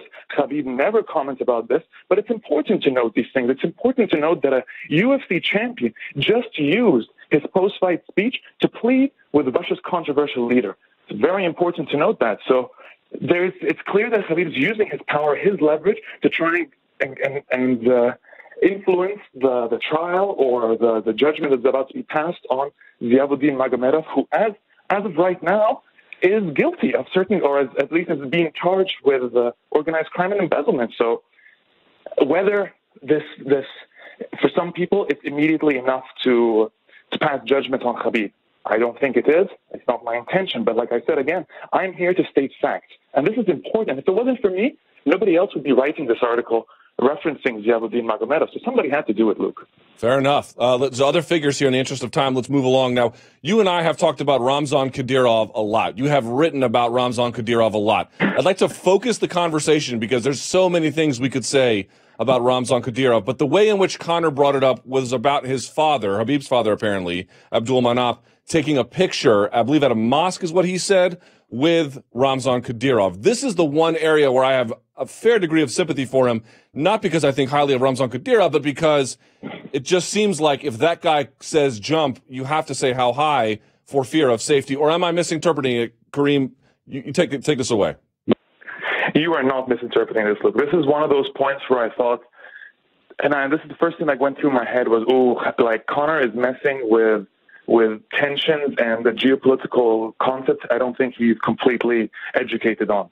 And it's important to note what you just said, Luke, which is that you cannot resist Ramzan Kadyrov's will, especially if you reside in the region. Now, it's not as his, and that people can say, well, Abdul Manap is in Dagestan. Dagestan is separate to Chechnya. Well, yes, it is important to note that Chechnya and Dagestan are very distinct. Just because it's the North Caucasus, just because that they're Muslims, does not make them similar at all. As a matter of fact, they're very different kinds of people, very different dialects, speak very different languages, and have different cultures and backgrounds. Yet, Ramzan Kadyrov has continued over the years not only to strengthen and cement his position of power within Chechnya, but has expanded that influence outside of the borders of the Chechen Republic and into places like Dagestan and Ingushetia. Now, he has done this by pushing his private army, the Kadyrovsky, into these locations and spreading all sorts of intimidation and fear, which he does on a yearly basis and easily searchable online for people who want to follow up on what I'm saying right now, since we can't get into too much detail. So Ramzan Kadyrov is, again, that menace that's looming over the entire region and created by Putin, by the way. So for Conor McGregor to bring all this up and to insult Abdul Manap as being a coward for having to associate with Ramzan Kadyrov is entirely unfair. Absolutely unfair. Abdul Manap is very limited in what he can do, and I think the same applies to Khabib Nurmagomedov. If Khabib Nurmagomedov is invited to say host a seminar in the Ahmed MMA Fight Club in Grozny. Well, he can definitely say no, but that no will be very, very costly to him and his family. He could be pressured to do something afterwards. All sorts of things can happen. I'm not saying Ramzan Kadyrov will come out to kill him, because when it comes to influential figures, you have to handle them a little differently. But a lot could happen to his family in Dagestan. It's a very, very difficult situation. So a lot of people choose to, you know what, I will interact with Kadyrov. I will say what he wants me to say on Chechen State TV. And I think it was important that I noted within the article that all the complimentary things Khabib had to say about Kadyrov, he said so on Chechen State television, where he knew he had little choice but to say these extremely complimentary things. Again, part of Kadyrov's propaganda is to spread these fantastic quotes about himself said by other athletes so that his own people could just buy them as facts. So, yes, Abdelmanap is in a very difficult position, and the more popular he becomes, and the more popular Khabib becomes in the region, and the more in demand he is by such dictators as Ramzan Kadyrov, well, people like Abdelmanap will have little choice but to do things like that. And regarding that picture in the mosque, if I'm not mistaken, if it's the same picture I am thinking about, I'm not quite sure Abdelmanap was in the picture. I think he took a picture of Ramzan Kadyrov at the pilgrimage in Mecca, and then had the caption beneath it saying, "Together we are stronger." And, I mean, a lot of Dagestanis will not be happy with a statement like that, but it's nothing that they would ever publicly say against Ramzan Kadyrov. That's how influential he is. It goes beyond the borders of the Chechen Republic. I've even written an article for Deadspin that talks about how Ramzan Kadyrov's influence, and he has actual people on the ground in places like Austria and Germany. That's how significant this human being is. All right, so that brings us to the last figure, I think, of the three you noted, the Magomedov gentleman, Ramzan Kadyrov, and then his manager, Ali Abdelaziz. Now, as I mentioned before, I reached out to Ali this weekend to see if he wanted to come on and talk about the presser. He politely declined. The opportunity to do at a future date is always open for him. And I also would like to narrow this focus. I know there were some claims made, including by Conor himself, about Ali's family life. For the purposes of this conversation, because I know your reporting doesn't really focus on that, I'd like to exclude that. At least, I'm not saying those questions aren't necessarily relevant, but not for the moment. I would like to focus this on what your reporting has been about, number one. And number two, I also think that there are plenty of fair criticisms to make of any individual, but I also feel like he's a little bit of an unfair punching bag to some for the wrong reasons. But that being said, there's a lot that needs to be said about this that I think has gone improperly covered. So you have the floor, Kareem. Were you surprised by Conor's criticisms, and what is the relevant thing to know about him? I was extremely surprised about McGregor's comment. It's almost like he had this bone to pick, and it was the timing that I thought was interesting. It wasn't like it was a statement that he had to get out during the press conference. He waited to the end. He waited till he actually heard Ali speak. That, I don't know. He clearly had something prepared for Ali Abdelaziz. And I mean, it has to be noted, the comment that particularly that definitely caught me off guard was the terrorist snitch comment. And I mean, it's really not difficult to go online and do a Google search and to find a lot of information that dates back to this discussion. And I mean, Conor McGregor certainly did his research there. The comment, and this is something I reference in my feature, it appears to be a reference from the book The Enemies Within, and the book mentions an Egyptian mixed martial arts expert by the name of Ali Abdelaziz, who was recruited by the NYPD in 2002. Now, the authors in the book go on to state that the NYPD and the FBI in particular, felt that Ali Abdelaziz was being very deceitful in his reports towards them. So it appears that Ali Abdelaziz was in jail, and this is coming again from this book and the various different reports that you find online. I have to state that this is not from my own personal original reporting on the matter, although I'm taking much, much, much more interest in that now and as we speak about this. But it appears that he has been charged with document forgery, was in jail, and had been taken out of jail and became a top informant for the NYPD, looking into and reporting on the rural Virginia group, the extremist group known as the Muslims of America. Now, if we put two and two together, it appears that that's where the terrorist snitch comes from with regards to Conor McGregor. And since we don't want to get into the rest about the family thing, I completely understand. I'm certain, though, that in the next few weeks, a lot more information is going to come out. We've got a podcast to look forward to by Mike Russell, and apparently a lot of public documents will be out there in the open for us to see. So there's definitely going to be a lot of time for us to delve into this and to talk about that specific aspect in a lot more detail in the weeks to come. But I think it's important to note, based on what we know about Ali Abdelaziz, certain specific things. One of them is, when we talk about the UFC's links to Ramzan Kadyrov through the Ahmed MMA Fight Club, it is impossible to reference that without noting Ali Abdelaziz. Now, why? It's because Ali Abdelaziz is the only manager who manages Ramzan Kadyrov's fighters in the UFC. The only manager, and Luke, that is no coincidence. He is the only manager who decided, I'm happy to consort with this dictator, I'm happy to sign his fighters, and I'm happy to bring them into the UFC. So that's happily courting a dictator and being his propaganda tool. And I find that extremely alarming. And to confirm that this is just no coincidence, it wasn't only Ramzan Kadyrov that he had consorted with. He had also consorted with the Bahrain's monarchy and authoritarian regime through one of the princes, and Sheikh Khalid bin Hamad Al Khalifa. Now, Sheikh Khalid started the KHK MMA Fight Club in Bahrain. Again, another authoritarian leader, an MMA enthusiast who felt the need to get involved in the sport. So there's a clear trend going on there, but his fighters now, here's another thing that McGregor, and I find it very interesting that Conor McGregor did not mention the Sheikh of Bahrain. It's because of this.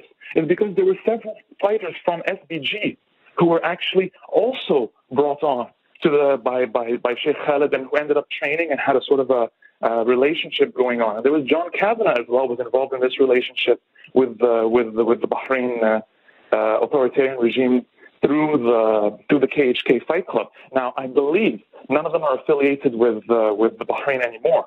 But that was how it began. When it began, Ali Abdelaziz had announced that Khabib Nurmagomedov would be training at the KHK MMA facility, but that John Kavanagh would also be at the KHK MMA facility. And all these people were involved in this big, great thing with Bahrain. But it was Ali Abdelaziz was the only UFC manager who had consorted with not only Ramzan Kadyrov, but with a Bahraini sheikh as well. So this is a manager who is willing to put his fighters in that level of harm and has no issues with the PR repercussions that come from something like that. I see that as a toxic influence on the sport. All right, let me play it one more time, if I may, because this is in the interest of high degree of fairness. I have spoken with Ali about some of these issues directly, and what he tells me has been, look, man, I don't say that I have a perfect past, that I've made mistakes, but look at his clients. He's only ever lost one client, and they're still on amicable terms. His other clients, Kayla Harrison, Henry Cejudo, Khabib Nurmagomedov. I mean, it goes on and on. David Branch. They're all really happy with him. I've talked to them about Ali. They profess nothing but strong sentiment. So to that you say what? A manager who has done well and is well liked, but maybe had some previously past questionable associations. Should we forgive and forget? Why are these issues in your mind still relevant? Well, I think they're relevant because, we can't take, of course, a fighter who's happy with their pay, very happy with their pay, because Ali Abdelaziz, yes, as a manager, gets the fighters paid what they want. But let's not forget that when he was in World Series of Fighting, the reason a lot of those fighters that he had there were getting paid that much is because of the conflict of interest with him being a manager and at the same time the vice president and matchmaker of World Series of Fighting. So to an extent, he's used his own corrupt power and influence to help his fighters. And of course, a fighter who's reaping the benefits of this and is actually making some money for a change. Not that I'm saying they don't deserve it in the slightest. Fighters deserve a lot more money than they're making. But when some of them, the few who do achieve that level of money that they're happy with, of course they're going to kiss the feet of Ali Abdelaziz, because that's how desperate the UFC has made its fighters. The UFC has brought fighters to this level. That's why UFC fighters consort with dictators as well, Luke. That's why they accept invitations from Ramzan Kadyrov for $100,000, if not more. Because the UFC does not pay them properly. Dana White has the gall to come out and talk about a $7 billion in a company. You know why? Because the revenue is not fairly split up. And if the revenue is not fairly split up, you're left to jackals like this, like these dictators, like Ali Abdelaziz, who can manipulate you because you do not make enough money to argue with them. So, of course, a fighter is going to say they're happy with Ali Abdelaziz. Why? Because they're being paid, and rightfully so. They're not going to care about his past. How is it influencing them? Are they going to go to jail for his past? Are they going to be blamed for his past? When things happen in the end, people are going to remember Ali Abdelaziz. They're not necessarily going to remember the entire roster of clients. A lot of these fighters just want to get paid and to take care of their families. So to an extent, I understand what they're saying. I understand why they're saying it. And when I blame someone for that, I blame the UFC. How ugly do you think this thing is going to get? I mean, Conor has brought to light some of his own issues, his opponent's issues, and is treading along, as you have documented quite ably, some. I mean, it feels like it's a powder keg. I don't know that it's going to get to a degree that's terrible, but I certainly worry. What do you think is next? And just like you, I can't confirm if it will get terrible or not, but the topics he's bringing up about this rivalry between Chechens and Dagestanis, and we're talking about an old geopolitical rivalry and geopolitical history that exists between two very, very, very, very different groups of people. So to bring these sort of things up at such a tense moment ahead of a fight, to call Khabib's father a coward at this time, to reference Ramzan Kadyrov, to bring up, just referencing Ramzan Kadyrov, there have been Ahmed MMA fighters, one who's actually quite a notable prospect too, and Hussein Khalid, who have come out and actually threatened Conor McGregor since then, saying, "You will rue the day you said these words about our Chechen dictator." Again, I'm paraphrasing right here, but here is the one quote: "You better apologize now." And that's a standard thing Ramzan Kadyrov says to people who speak out against him. He expects a public apology.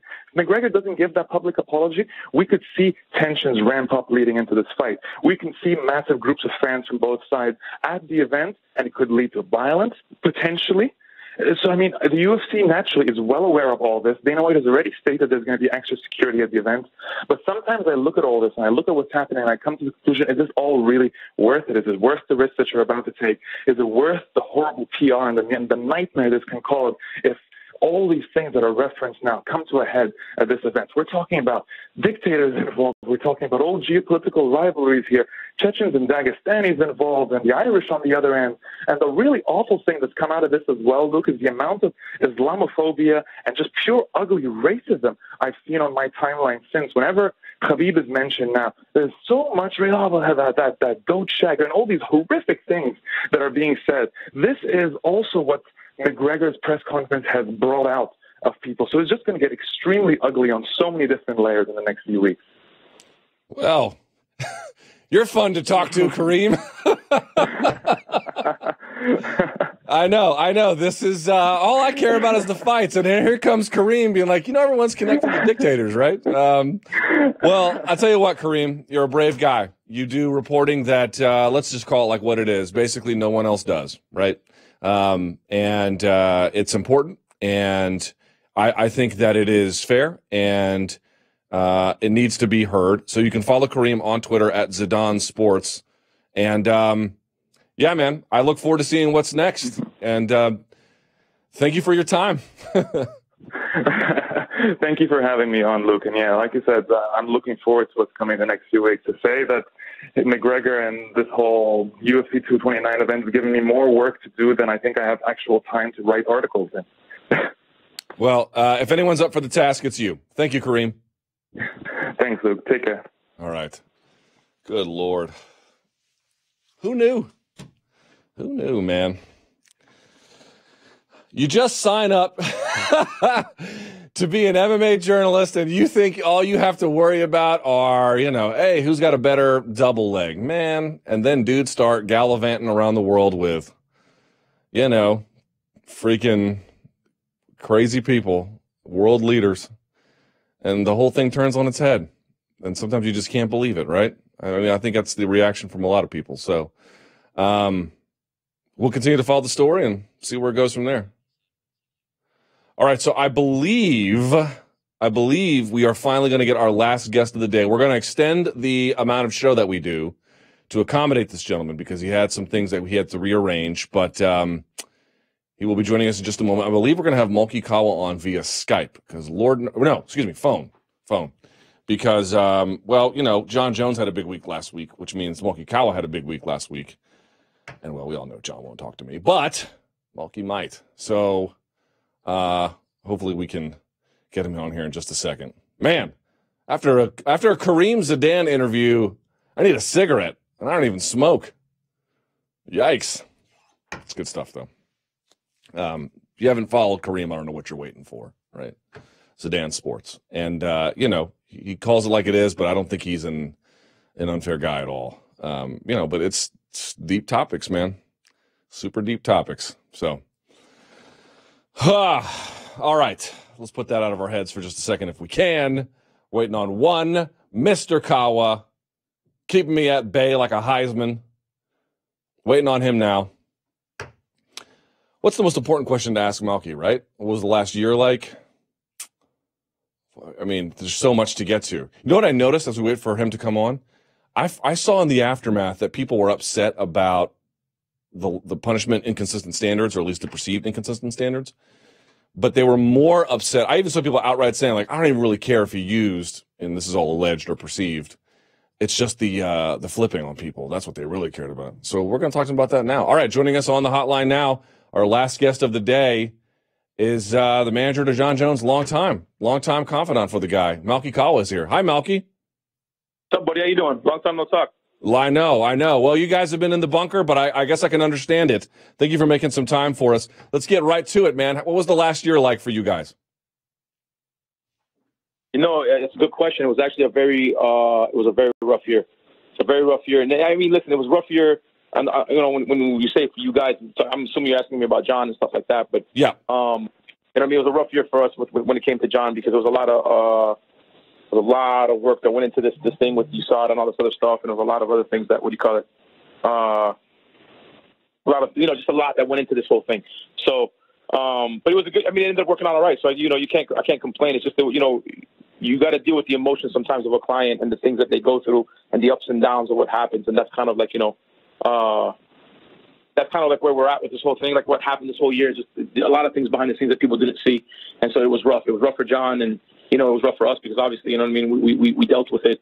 So, and I'm not talking just the investigation or anything like that. I'm just talking about just mental state and, you know what I mean, emotional state, and just, you know, wondering what was going on about, you know, the thought of like when you were going to fight again and all this other stuff. So it was a rough year. It was a really rough year. All right, but I can tell you that things are now and everything's in a way better place. Certainly looks that way. All right, so let's talk about a little bit of that. The 15 months, I know you probably feel like that's the best outcome that was reasonably attainable. Why did it take so long to just get what was more or less time served? Because I think USADA had to really dig into a lot of the things that were surrounding this case. You know what I mean? You have to look, you know, listen, common sense would have told you from the get-go. Like, remember, was it you that asked me originally if you thought, what was my thought, if I had to give it a % chance of him coming back this year? Yes, it was. Okay. So I said 95% chance at that point in time. And at that point in time, we had just dug into what was going on with USADA. And, you know, we obviously had all these lawyers working on it, and they did a phenomenal job of putting this thing together and really going through all the facts and testing everything and just kind of going through everything that happened. And so when I really looked at it, and I sat down and we looked at it, and, you know, the UFC looked at it and USADA looked at it, immediately the conclusion came, like, okay, you can tell that there was no cheating or intentional cheating here. There wasn't any, because the amount that was in his blood was so small. They compared it to taking a pinch of salt and throwing it into an Olympic-sized swimming pool, and then calling basically the pool salty. That's what kind of everybody's doing, right? Like, hey, the pool it's salt water because, you know, it's in there, right? But it was so little that they knew you can tell from all his other previous tests and everything that there wasn't any foul play there, and there's no advantage to doing this. So psychologically, right, when you sit down and look at this, why would a person do this? Why would they try to put a little bit of stuff in them, right, the week of the fight or 2 weeks before the fight, or even, you know, the day after they got tested the last time before the fight's coming up, when you know that the one test you know is coming is the fight night test? So you start, you know, adding all these things up. You start looking at it. You start looking at different things. You start, you know, looking at the processes we went through to try to prevent all of this stuff. I think USADA started looking at this a little bit different, and then they started really, you know, going into things a little bit deeper. And then, you know, that's the reason why, Jon, you know, we went and did a polygraph, even though a lot of that stuff doesn't matter, doesn't really hold weight. But, you know, we just went above and beyond on a lot of different things to get this stuff, to show USADA, hey, listen, what else can we possibly do to prove to you guys that, you know, this was not cheating. This was not something that he took intentionally. Jon doesn't cheat, and I knew this. And that's why when I sat down with you that day and you said to me, hey, you know, what is the chance? And I said 95%. And the only reason why I didn't say 100 was because it's USADA. You don't have control. There's no real system to understand whether they would give him 4 years, 3 years, 2 years, or 1 year. Everything is based on, you know, all these different factors. So in my mind, and I said it, I think I said it, if USADA is a respectable organization, you'll see Jon Jones back by the end of 2018, which ended up happening because I really do believe that USADA is a respectable organization and took their time and put the due diligence necessary, you know what I mean, to make sure that they came up with something that made sense for what happened in Jon's case. Your primary motivation for going to arbitration after getting 2.5 years knocked off the potential punishment was what? Was to have an award that wrote out exactly, you know what I mean, what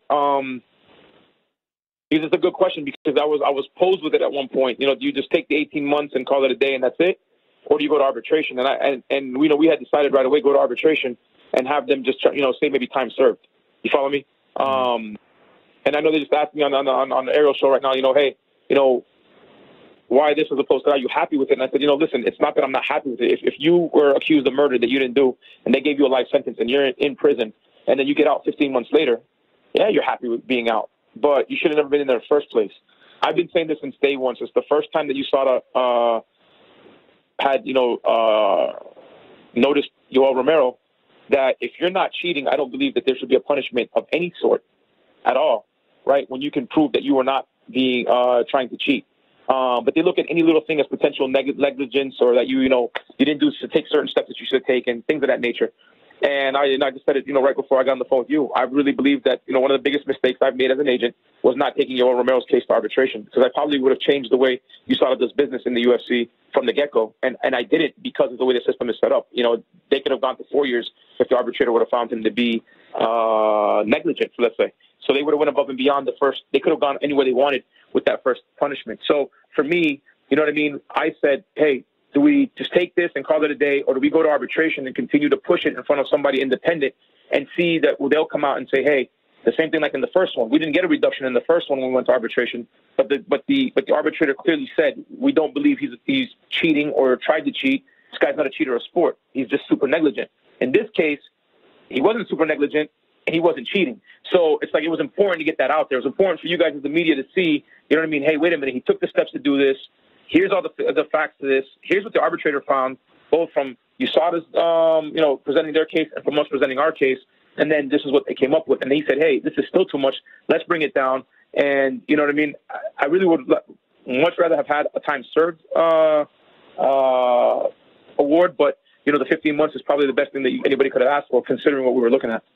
So folks have raised a question, I think it's a good one, and I'm hoping you have an answer for it, which is, how can a guy get 2.5 years knocked off of a sentence for providing information when he has not used anything, right? You're saying he didn't use the... Point. That's been my point. That's why all these little goofballs on the internet now talking about, oh, you know, he has to provide substantial assistance. And listen, the way they word their things and the way they do their things, I'm not, you know, look, I think that it's clearly cut right now that everyone knows that First Round Management is the best management company when it comes to dealing with USADA and putting these cases in front of USADA and getting our guys, you know what I mean, the least amount of time possible for any infraction that they have, and not because they're guilty, but because they're not guilty, right?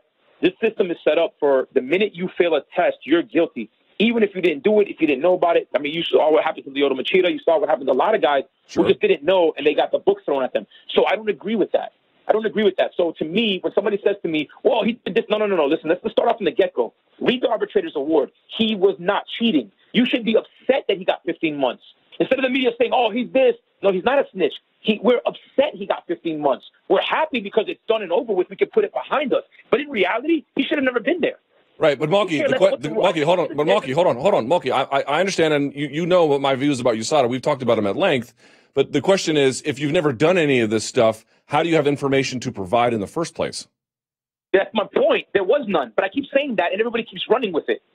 Substantial assistance doesn't necessarily mean it has to be on somebody else. It could have been on themselves.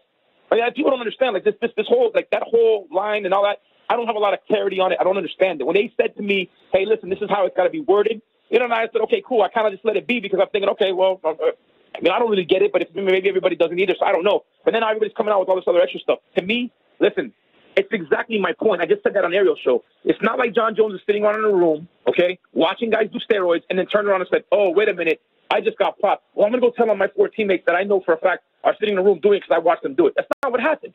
And I just said the same thing. I said, Jon goes to training, he trains, and he leaves. There's no hanging out in a room. There's no going to a bathroom. There's no shooting somebody up. There's no sitting there and looking at form. He doesn't do that. When the guy sits there and says, hey, guys, I think I need to take fish oil protein and this based on what a nutritionist told me to take. Or, hey, I hired Lockhart. Lockhart says I should take this. What do you guys think? Do you guys even know what this stuff is? How about this? Or how about, what exactly do BCAAs do? He's not sitting there in a sophisticated setting looking at things and saying, oh, my God, I got to do this. That's not how it is.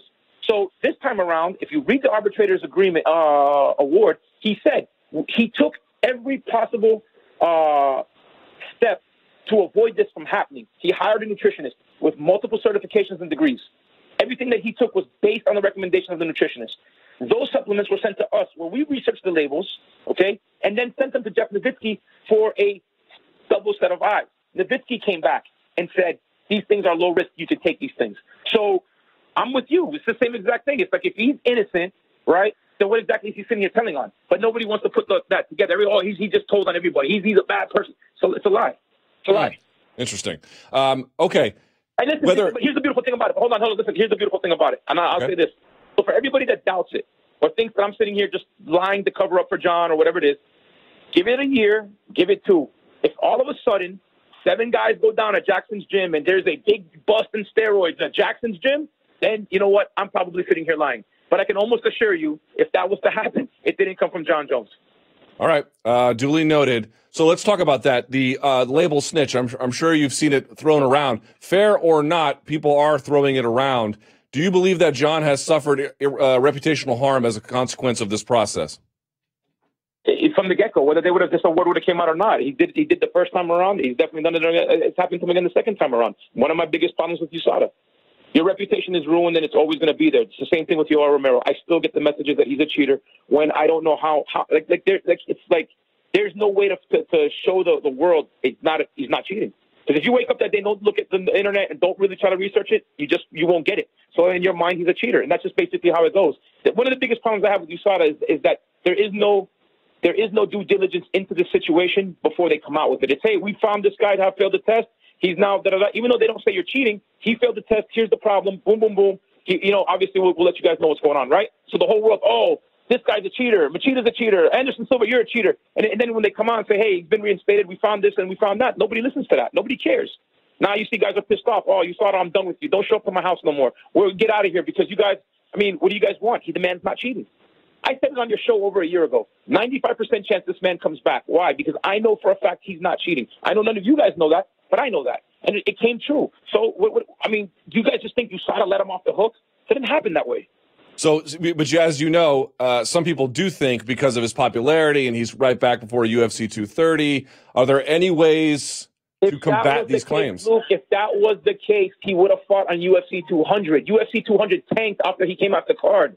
Why would they have done that then? People have to use your head. UFC 200 was supposed to do 1-point-something million buys. He was the driving force. He was the main event over Brock Lesnar. And at the end of the day, when he came off that card, none of them could carry it. Am I right or wrong? And at the end, none of them could. Not DC, not Brock, none of them could. For whatever reason, they put Misha Tate or whatever at the top, and the thing barely did 1 million buys. Fair enough. I'm sitting here, and it's like I'm arguing with everyone. It's like, hey, if it was really, and then what? They bring him back to have him fight a regular fight with DC. He went to do this all over again. Let me explain this to you. So you understand, we started thinking this was some sort of conspiracy against John. You guys are like, oh, his popularity. We're looking at this like, yo, somebody is out to screw him. So I had to get that out of my mind, Luke, so you understand, because, you know what I mean? Again, they take the testing sample. They go test it. You know what I mean? That we got chain of custody and this and that and the other. There's nobody videotaping how this works. How the hell do I know that his stuff is really dirty or not? Or any fighter for that matter. So you got to put your trust in this stuff, and it has to go both ways.